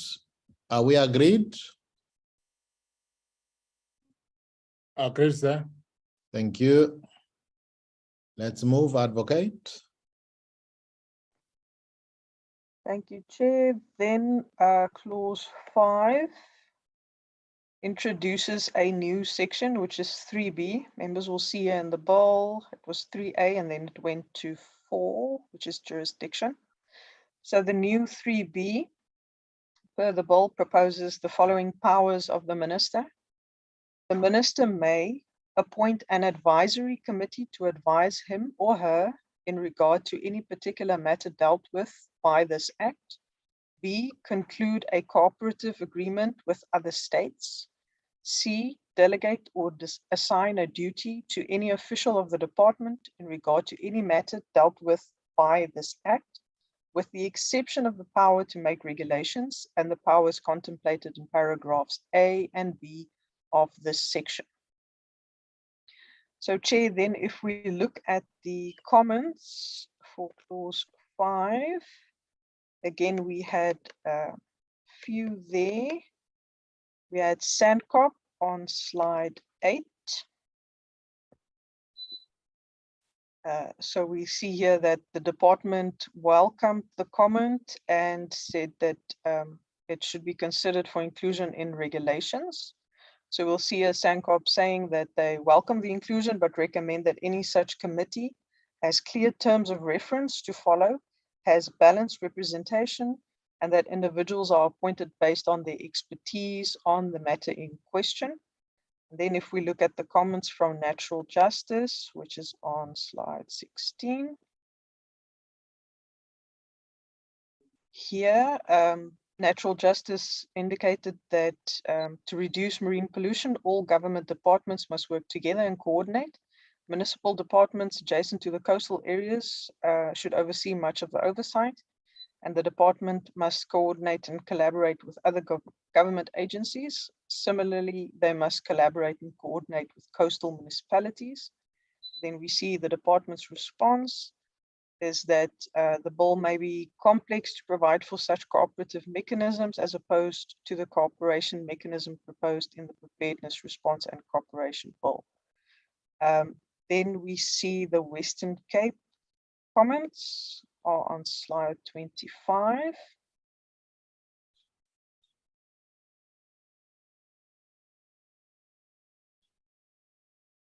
And we'll see here that the department indicated it should be dealt with in the regulations. Western Cape indicates here that it is submitted that the bill needs to provide further details about the advisory committee, such as the composition of the committee, required qualifications to serve on the committee, term of office, and absence from meetings, etc. So those were the comments for clause 5. And that is clause 5 for members' consideration and input, Chair. Colleagues, there we are. Any comments, any input accepted? Honorable Chair. Yes, go ahead, colleague. 3B, I'm trying to check the 3BC, where it says delegates or assign a duty to any official of the department. I'm trying to check that delegates. It delegated, the minister can delegate it or assign a duty to any officials of the department in regard to any matter. That are we meaning that the minister may assign or must assign? It says may, colleague, not must. Remember, the responsibilities are those of the minister. It says the heading. If you look at the heading again, it says powers of minister. So these are powers that are on the minister. So the minister at his or her discretion may do those things that are then listed there. So it doesn't have to, but should the need arise, he or she may then delegate. An example, for instance, is if you look at IMO, where we have representatives there, it is a minister who would delegate somebody to go and represent him or her to do certain functions. So it is in that line. I think the emphasis here is that the minister does not have to do that, but it's understandable that whatever action that person takes, the responsibility and the power is still that of the minister. That is what this clause is really trying to say. I don't know if I'm answering you, colleague.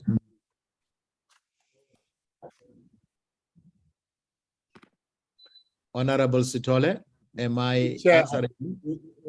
You're trying to answer me, but it doesn't occur well, because if he says the delegate or assign a duty to any official, because if you are talking about any official, this means even a junior official can be delegated. What would you like to see it say? I think it should be an accounting officer, not any official.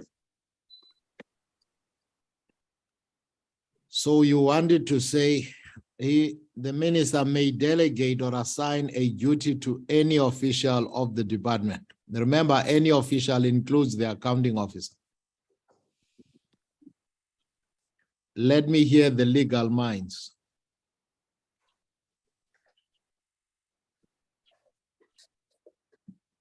It might be that the minister wants to delegate to a DDG responsible. Yes, who's there? Oh. Who is there?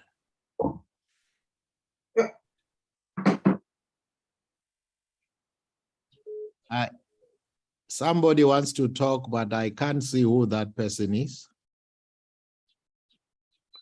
All right. It seems like it's Mrs. Ramadwa, Mr. Mangu. Okay. Honorable Ramadwa, if you can hear me, please come in if you want to make a comment. Chairperson, thank you. I wanted to comment that after your explanation, I now understand, and also that when the minister is delegating, it's still his responsibility. He delegated somebody. So it means that somebody who is delegated, he will bring the report to the minister, and the person who must answer, it will be the minister. So any official, I think, is proper. Yes, I think you got my explanation there. But let's get the legal gurus. Is there anything we might be missing here? Is my explanation as understood by Honorable Ramadwa correct? I'm saying any official includes the accounting officer, but is not limited to. When you say, yes, Babu Tejana, go ahead. No, I'm saying you're correct, Chair, because remember, Chair, I mean, as you've just said, what if the accounting officer, which is the DG, I'm just making an example, is not there? That task will have to be carried out by another official. It could be a DDG, chief director, and so on. So you're right in saying it's an all-encompassing wording, in the sense that it includes even the accounting officer himself or herself. I don't think I can do better than you've done, Chair. No, man, don't give me too much accolades today, man. Please take some accolades there as a legal mind. But thank you. Honorable Kedamabala, can I persuade you to accept it in such? Okay, Chair. Thank you very much. Sorry, Honorable Sitole. Yeah, I will learn, don't worry. Advocate, we are moving on. Yes, we agree to the. Thank you, Advocate. Thank you, Honorable Ramadwa. Let's move on, Advocate. Thank you, Chair. Then just to show members, the other two sections in the Act is the jurisdiction as well as the application of the Act to the Prince Edward Islands. and the short title that comes in there. But in terms of the bill, clause 6 is just indicating that there's an amendment to the schedule where we are now adding the 2 annexes. So clause 6 is that the schedule to the Principal Act is hereby amended by the addition of Annex 4 and Annex 6 respectively, as provided in the schedule to this Act. And then, Chair, I'm going to ask if you would consider the clause 6 and 7 together. 7 is the short title. It's just to say that this Act shall be called the Marine Pollution, Prevention of Pollution from Ships Amendment Act 2022, and shall come into effect on the date fixed by the President by proclamation in the Gazette. Chair, so that's clause 6 and 7 for members. Members, clause 6 and 7. Agree to, Chair. Thank you very much. Let's move, Advocate. Okay, Chair. I almost want to say this is where it gets tricky. Don't say so. But this is also where we are going to need to spend quite a bit of time when we get into the schedules, because that's also where the bulk of the comments were. Chair, Schedule 4 brings in the regulations for the prevention of pollution by sewage from ships. So in its main, the content and the description of this has come from the convention itself. And if I pop it open here, members will see it's 10 pages. And if members can see here, even the italics seem to be word for word the same. I just wanted to show members, we've got the committee, the previous transport committee received these two together in 2014. Yes, this was when the Department of Transport submitted it to Parliament and it was considered and processed. So it's taken from that time till now for the department to finalize their consultations and bring in these amendments. I just wanted to bring that little bit of history in there. And then just so that I can cross-reference and show members. Okay, here we've got the one we're dealing with first is Annex 4. So Chair, for Regulation 1 under the definitions, for purpose Recording of stop. Recording in progress. For purpose of this annex, a new ship means a ship for which the building contract is placed, or in the absence of a building contract, the keel of which is laid, or which is at a similar stage of construction, on or after the date of entry into force of this annex, or the delivery of which is 3 years or more after the date of entry into force of this annex. Then we have existing ship, means a ship which is not a new ship. Then we have a description of sewage. And here we see the wording changes a little bit from what is in the convention. We'll see here sewage means drainage and other wastes from any form of toilets and urinals. You see here the Act refers to WC scuppers. WC in European terms is normally a water closet.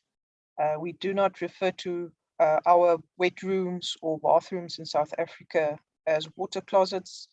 I think that might be why the department decided to remove that from the description here.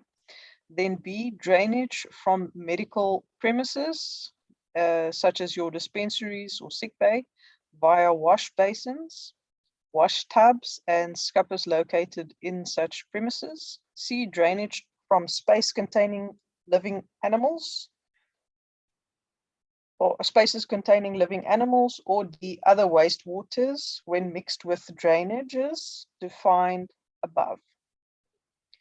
Then we have the definition of a holding tank, tank used for collection and storage of sewage. Then we have the nearest land definition. Just need to scroll up a little bit and enlarge. There we go. Nearest land, the term from the nearest land means from the baseline from which the territorial sea of the territory in question is established in accordance with international law, except that for the purposes of the present convention, from the nearest land off the northeastern coast of Australia shall mean from a line drawn from a point on the coast of Australia in, and then they provide the latitudes and longitudes, as well as how you do that determination.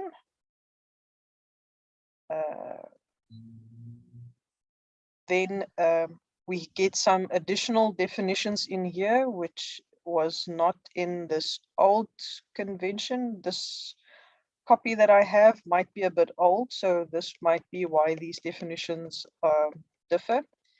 Then we have the special area, means a sea area where from recognized technical reasons in relation to its oceanographic and ecological condition and to the particular character of its traffic, the adoption of special mandatory methods for the prevention of sea pollution by sewage is required.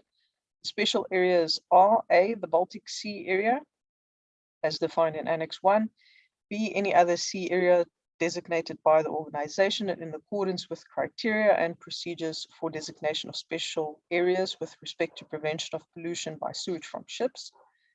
7, international voyage means a voyage from a country to which the present convention applies to a port outside such country or conversely. 8, person means a member of the crew and passengers. We see here that person is not italicized. It might have to be in italics to keep with the rest of the definitions. 9, a passenger means every person other than the master and the members of the crew or other persons employed or engaged in any capacity on board a ship on the business of that ship, and a child under the age, under 1 year of age. 10, a passenger ship means a ship which carries more than 12 passengers. For the application of regulation 11.3, a new passenger ship is a passenger ship for which the building contract is placed, or in the absence of a building contract, the keel of which is laid, or which is in a similar stage of construction on or after 1 June 2019, or the delivery of which is on or after 1 June 2021. 11, an existing passenger ship is a passenger ship which is not a new passenger ship. 12, anniversary date means the day and the month of each year, which will correspond to the date of expiry of the International Sewage Pollution Prevention Certificate. 13, audit means a systematic, independent and documented process for obtaining audit evidence and evaluating it objectively to determine the extent to which audit criteria are fulfilled. 14, audit scheme means the IMO member state audit scheme established by the organization and taking into account the guidance developed by the organization. 15, code for implementation means the IMO instruments implementation code, code 3, adopted by the organization. And then audit standard means the code for implementation. So Chair, just on the first regulation,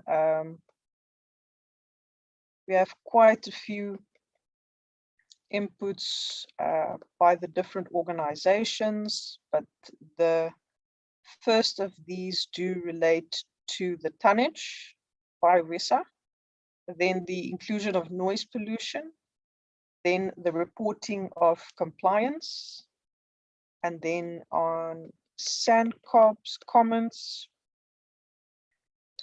from slide 8. We'll see there they gave an indication on a proposal regarding the definition of sewage. And the department indicated here that the wastes mentioned are operational wastes in terms of MARPOL and are dealt with in MARPOL Annex 5. We already have those in the regulations. That's the pollution of garbage, and it is in the Principal Act. Then on slide 9, that's going to be our other regulations that we're going to get to. Okay, so then natural justice comments from slide 16. That's also on the 4th regulation. And then we've got the Western Cape government comments from slide 26. And that is only going to be from regulation 3. So Chair, in terms of the definitions, it was just the one there on sewage. And the department did indicate that the comments provided are already catered for in terms of the Act, because we already have the annex regarding garbage control and regulation in the Principal Act. So Chair, that is regulation 1 for members. Thank you, Advocate. Colleagues, there it is.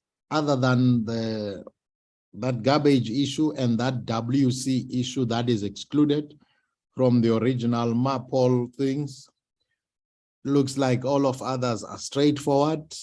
Colleagues, comments, input, acceptance? Chairperson, I have raised my hand, Chairperson. Okay, please go ahead. I'm not sure why I'm not seeing hands. I will maneuver my gadget here. It's go ahead, please.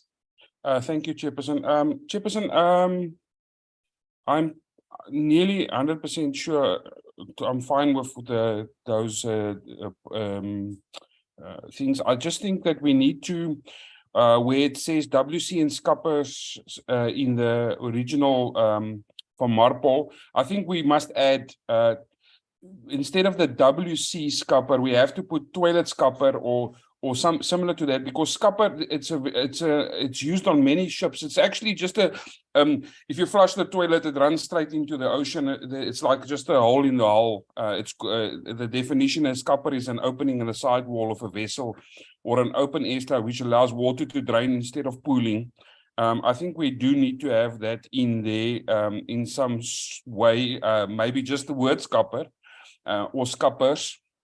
And then on 9B, on our definitions, it says a passenger means every person other than, I don't see the point of B, a child under 1 year of age. I mean, a child is a person. I'm not, why do we have to determine a definition for a child? A child's a passenger on a plane, on a car, anyway, a child is a passenger. I don't understand why we need to have that part B in there. Those are my 2 inputs. Otherwise, I'm in agreement. Thank you, Chairperson. Thank you, Honorable McDonald. On the last one, my comment would be, if it doesn't do any harm to be there, why don't leave it there? But we'll hear other comments. But let's go back to the scupper issue. I didn't get you well. I thought that what we are putting in the bill, it's exactly the same. All it does is exclude the WC, but there is scupper. If you could go up on the draft bill, Advocate, is there no scupper at all there on our side? We didn't just remove the WC there. No, in terms of the toilets and urinals line, that's where the water closet comes in. But as I indicated, the copy of the annex that I have may be the older one, and these amendments that we see in the bill now might be the newer ones. If members recall, one of the comments from Dr. Rebello was that the department needs to make sure that the amendments, the latest amendments that came in now recently, are included, and it might be that my copy is not in line with the new amendments. So the department can just indicate whether or not the definition here of sewage and the other additions from 6 onwards are in line with the latest version of the annex, Chair. And also if the department can agree to the proposal that that addition of scuppers as presented by Honorable McDonald. Department, we have greeted you, so don't start with the greetings, just go and comment.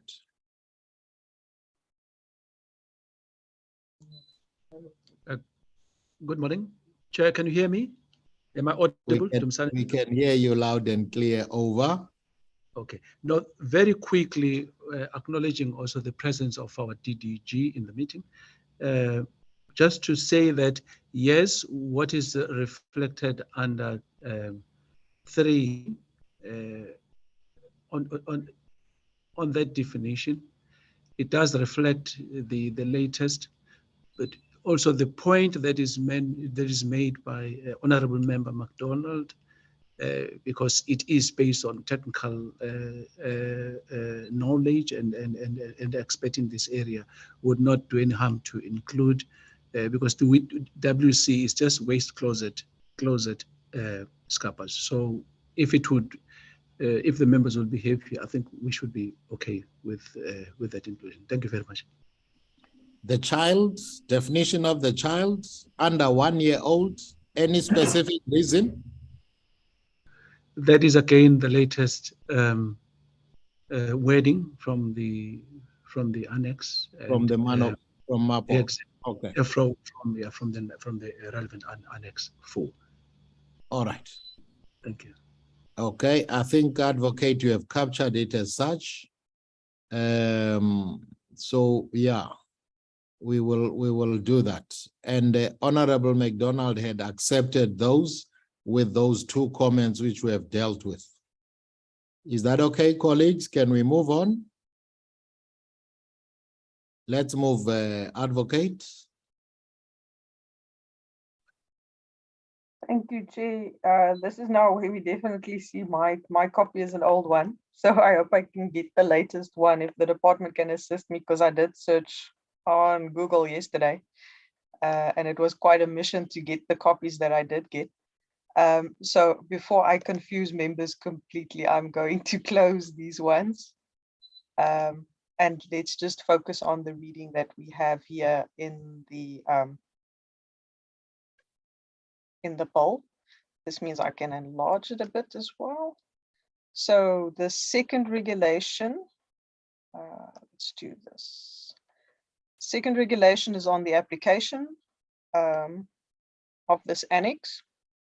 And Chair, members will recall this is where quite a few of the comments came in and the heated debate regarding the tonnage. So we'll see here, Regulation 2 application reads, the provisions of this annex shall apply to the following ships engaged in international voyages.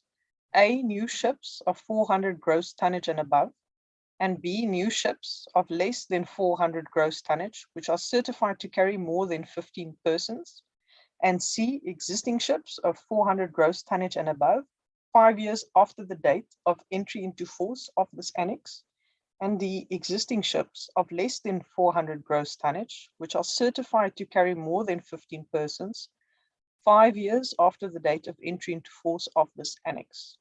And sub 2, the administration shall ensure that existing ships, according to subparagraphs 1.3 and 1.4 of this regulation, the keels of which are laid or which are of a similar stage of construction before the 2nd of October 1983, shall be equipped, as far as practical, to discharge sewage in accordance with the requirements of Regulation 11 of the Annex.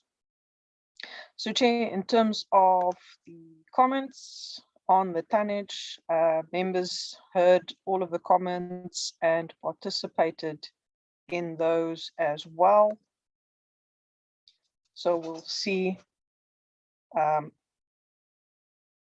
We've got the request and we've got the indication from the department that says that the convention and vessels under the convention size are to be dealt with under or in terms of the regulations. Then again, the same response there. And the solids, regarding solids, this is regulation 2.2, refers to how this particular concern of inorganics and solids are to be discharged. Reference to 1.3 and 1.4 in the regulation will now be amended to 1C. Members, again, will see this numbering issue came up also with 2 or 3 comments, and the department did indicate that the numbering will have to change. So we see here the 1.3 and 1.4. We look at this. It is not a 3 or 4, it's a 1A or B. So the department did indicate that along with the drafters, they will have to make sure that these references are corrected. So that will change in terms, if members did indicate that the numbering should be corrected during the discussions on the input. And then, just get my notes here. Then the next one was, that was the tonnage. And then we go to slide 8. Again here, waste from engines, and the department's response was that the wastes mentioned are operational wastes in terms of MARPL, and that's dealt with under Annex 5, which is already in the Act. And then sub 1, to indicate that Annex 4 is enacted into domestic legislation. They apply to vessels of various sizes and different voyages. Then we get slide 16.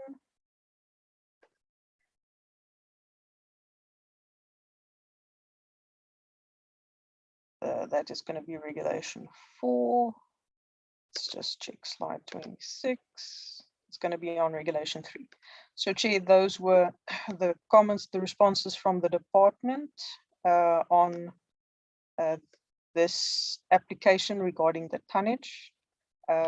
So here we will need members' input. Chair will recall the discussions there regarding the tonnage. Yes, I do. Thank you very much, Advocate. Colleagues, there it is. There was a lot of explanation as to why the department is proposing 400 gross tonnage where it does instead of less than that. Let's hear colleagues. What is your final verdict on this one?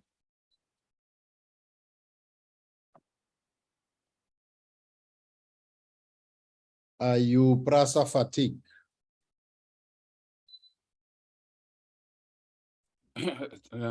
My hand's up, Chair. I'm being very diligent Please, in raising my hand before I speak. Colleagues, let's, or Advocate, if you can see the hands, just let me know, because I don't see them from where I am. And I'm sure it's just my fault. I can get that right. But please go ahead, colleague. Thank you, Chairperson. Through you, let me lower my hand while I'm at it. Chairperson, I think we were leaning in the direction of 100 tons when we were discussing it. Also, I think it was what MARPL in its latest one had, and that the ship 100 tons and above. So can I just maybe see what that the current one is on if the advocate, because I'm 100% sure that it should be about 100 tons, and if we can then make that instead of 400 tons 100 tons, because I think 400 tons will only cover huge ships, and it will definitely not cover the smaller vessels that are frequenting our waters at the moment, Chairperson. I think 100 tons would make a far better legislation than 400 gross tons. And that's my only submission, and otherwise I'm 100%. I just want it to be 100 tons. Yeah. I think that was also some of the input from some of either Sankob or WESA. Yes, WESA specifically said it must reduce to 100 tons. There was a response by the department, but you are now specific to say, what do the latest regulations, that is MARPL, say in terms of that?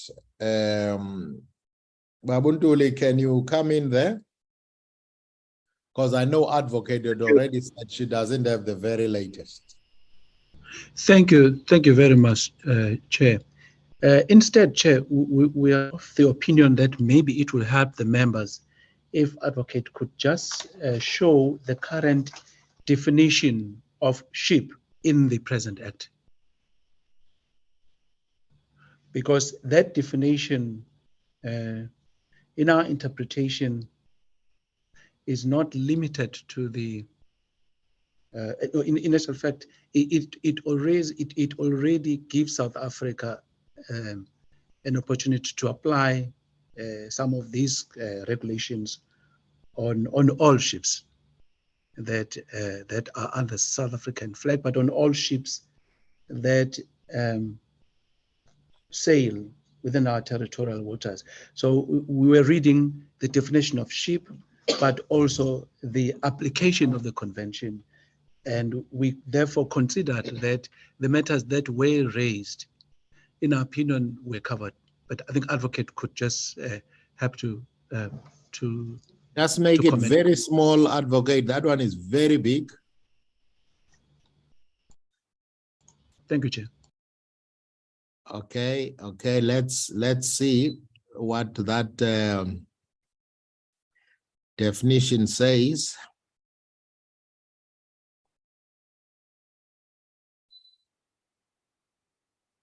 It doesn't talk about any gross tonnage there, and I think that's where the trick is. If I may, I think it's will have ship, which is in the Principal Act. The definition hasn't changed. So this even includes your air cushion vehicles, floating crafts, or even fixed or floating platforms. So we read ship along with what is here in the annex, which is a new ship or an existing ship. But I think the crux of the department's point is really if we read here B and D of the application, because yes, A says new ships are 400 and above. However, it also says here less than 400 tonnage, certified to carry more than 15 persons. So you have the big ships over 400 gross tonnage. You have the ones that are allowed to carry 15 persons and up to 400 gross tonnage. And if we take the definition, which is currently in the Act of ship, it covers even the smaller boats that also carry people less than 15. So I think that if we read them all together, Chair, without just focusing on this one subsection, then it should cover all the vessels. Egwar advocate. Honorable McDonald, Egwar, and Vatsai, my friend. Chairperson, I hear, Chairperson, but let me just give you an example.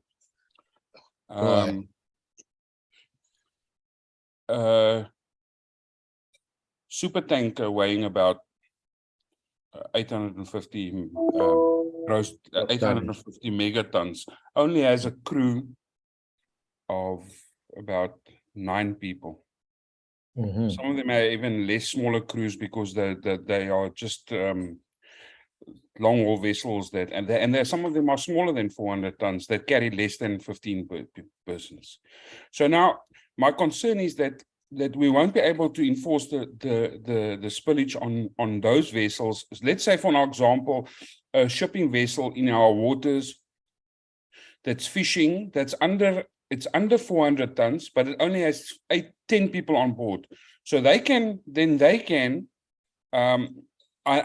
see that it says any type whatsoever, but we are limiting it to existing ship less than 400 tons, which are certified to carry more than 15 persons. It's always more than 15 persons.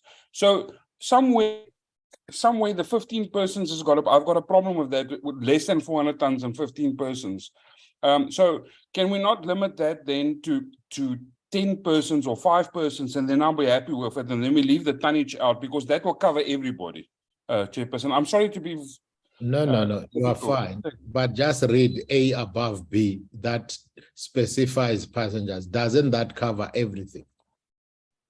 But now it excludes people... of 400 gross tonnage and above.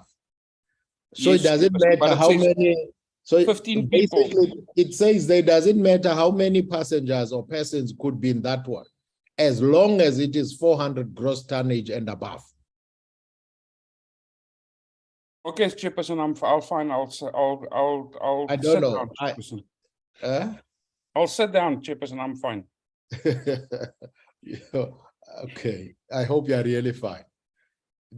But is my interpretation fine, Advocate, of both A and B in line with what Honorable McDonald was saying? Because he's right, but I think what he's saying about a huge one, which has got less persons than 15, is covered in A. Yes, Chair. The only time I think the concern that Mr. McDonald is trying to say is if it's a ship that is 399 gross tonnage, but it's only certified to carry 5 people, do we now let them go just because they're 1 ton below? I think if I want to complicate it, that's where I would put it.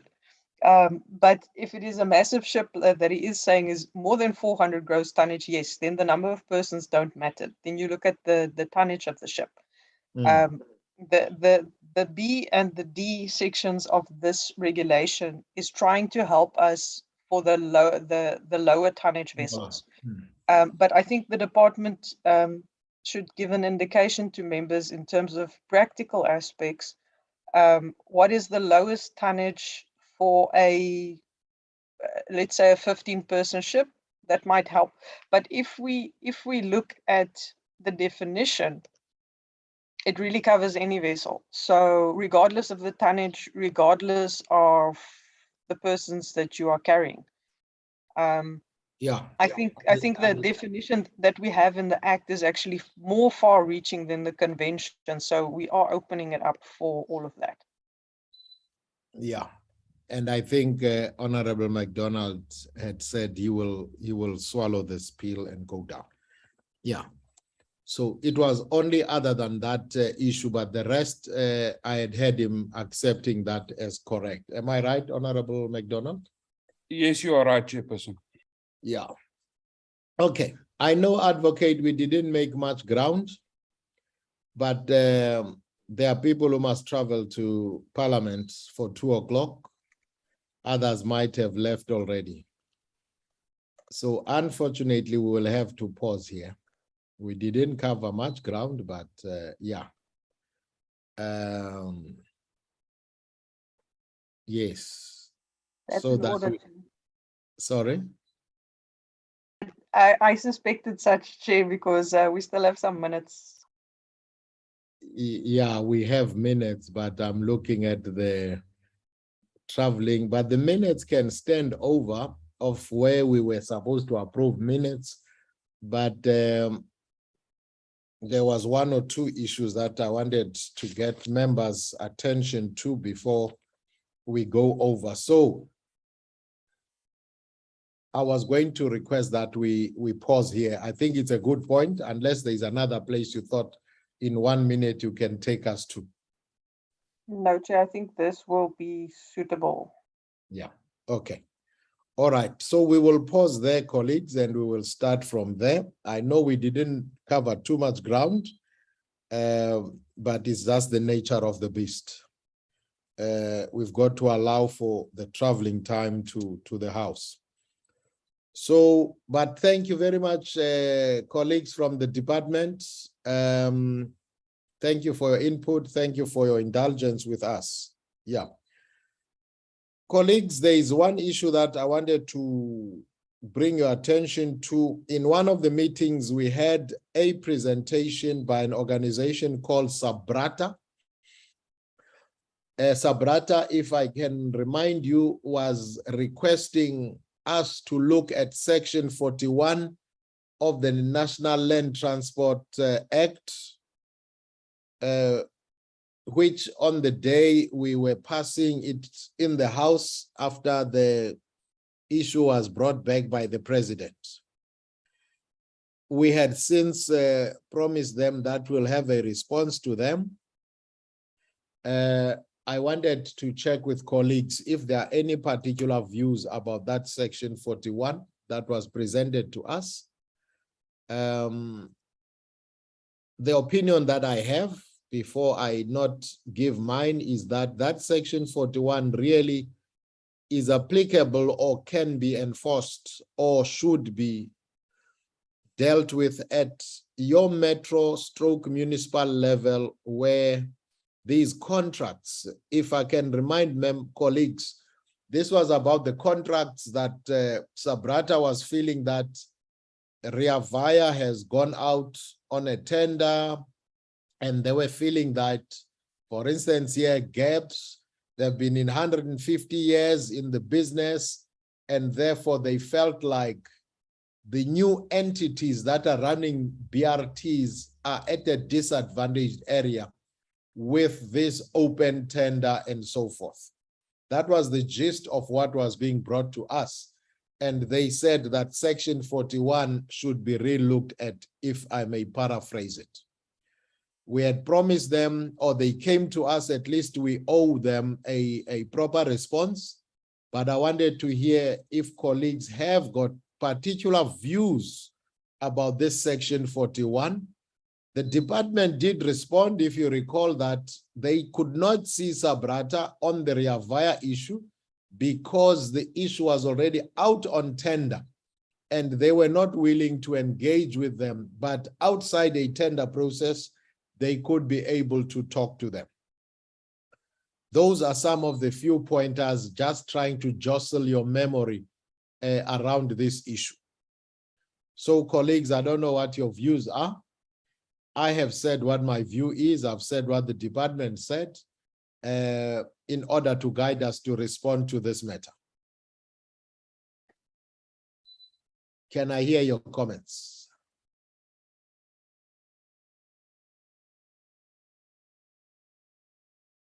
Quiet, quiet, quiet. Chairperson. Yes, Honorable Stolle.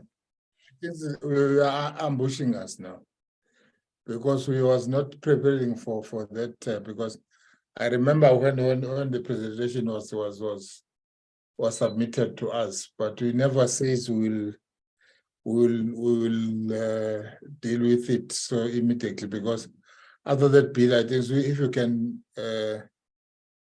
take it to our meeting next week, Chair. Well, it's not an ambush, Honorable Stolle, because it's something that we have dealt with, but it's a courtesy to the members to say, before I respond, let me not have an individual response, but let me agree with you on what we should respond. We had also given ourselves a limited time to respond to them, and I don't want us to be labeled as people who are non-responsive. But what I would rather get is maybe you writing your response or your comment to the secretary as early as you can, so that we can prepare a response to the people who came to see us. Honorable Mabena. I think perhaps what can be done, maybe the secretariat can also maybe write to all members in terms of the issue in question that we have to consider. But I would also then say there is absolutely no need for us to put ourselves under pressure because of an earlier commitment that we made. We can definitely open the channels of communication and advise them that we might not be in a position to reply to them on time, but we are intending to reply to them. And then also kick the issue to our next meeting. I think it will be on the 29th, if I'm not mistaken. Then we can have a full committee view on the issue. Chairperson, as you have indicated, we are traveling, I'm in the bus, but yeah. I'm supporting what Honorable Mabena has said, that let's defer it to our next meeting and I'll communicate with Sabrata. Thanks. All right, colleagues. I will take your views. Our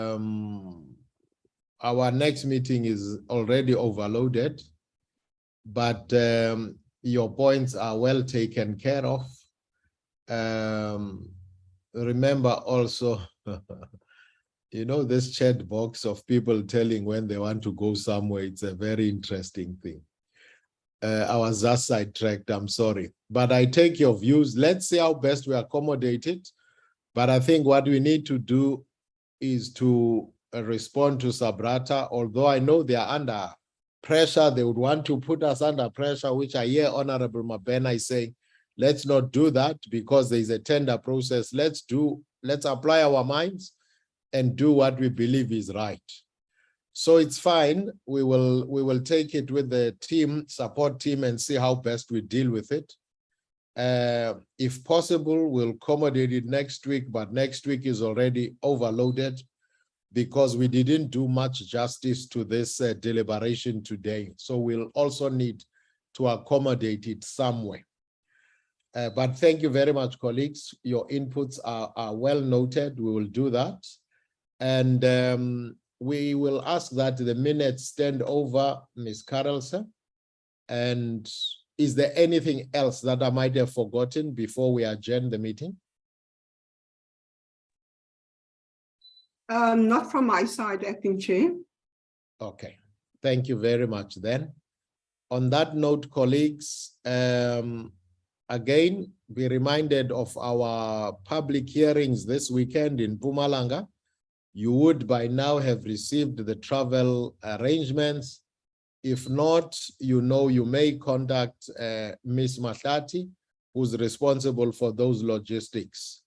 Other than that, thank you once more, colleagues. Everybody who's here, the meeting stands adjourned.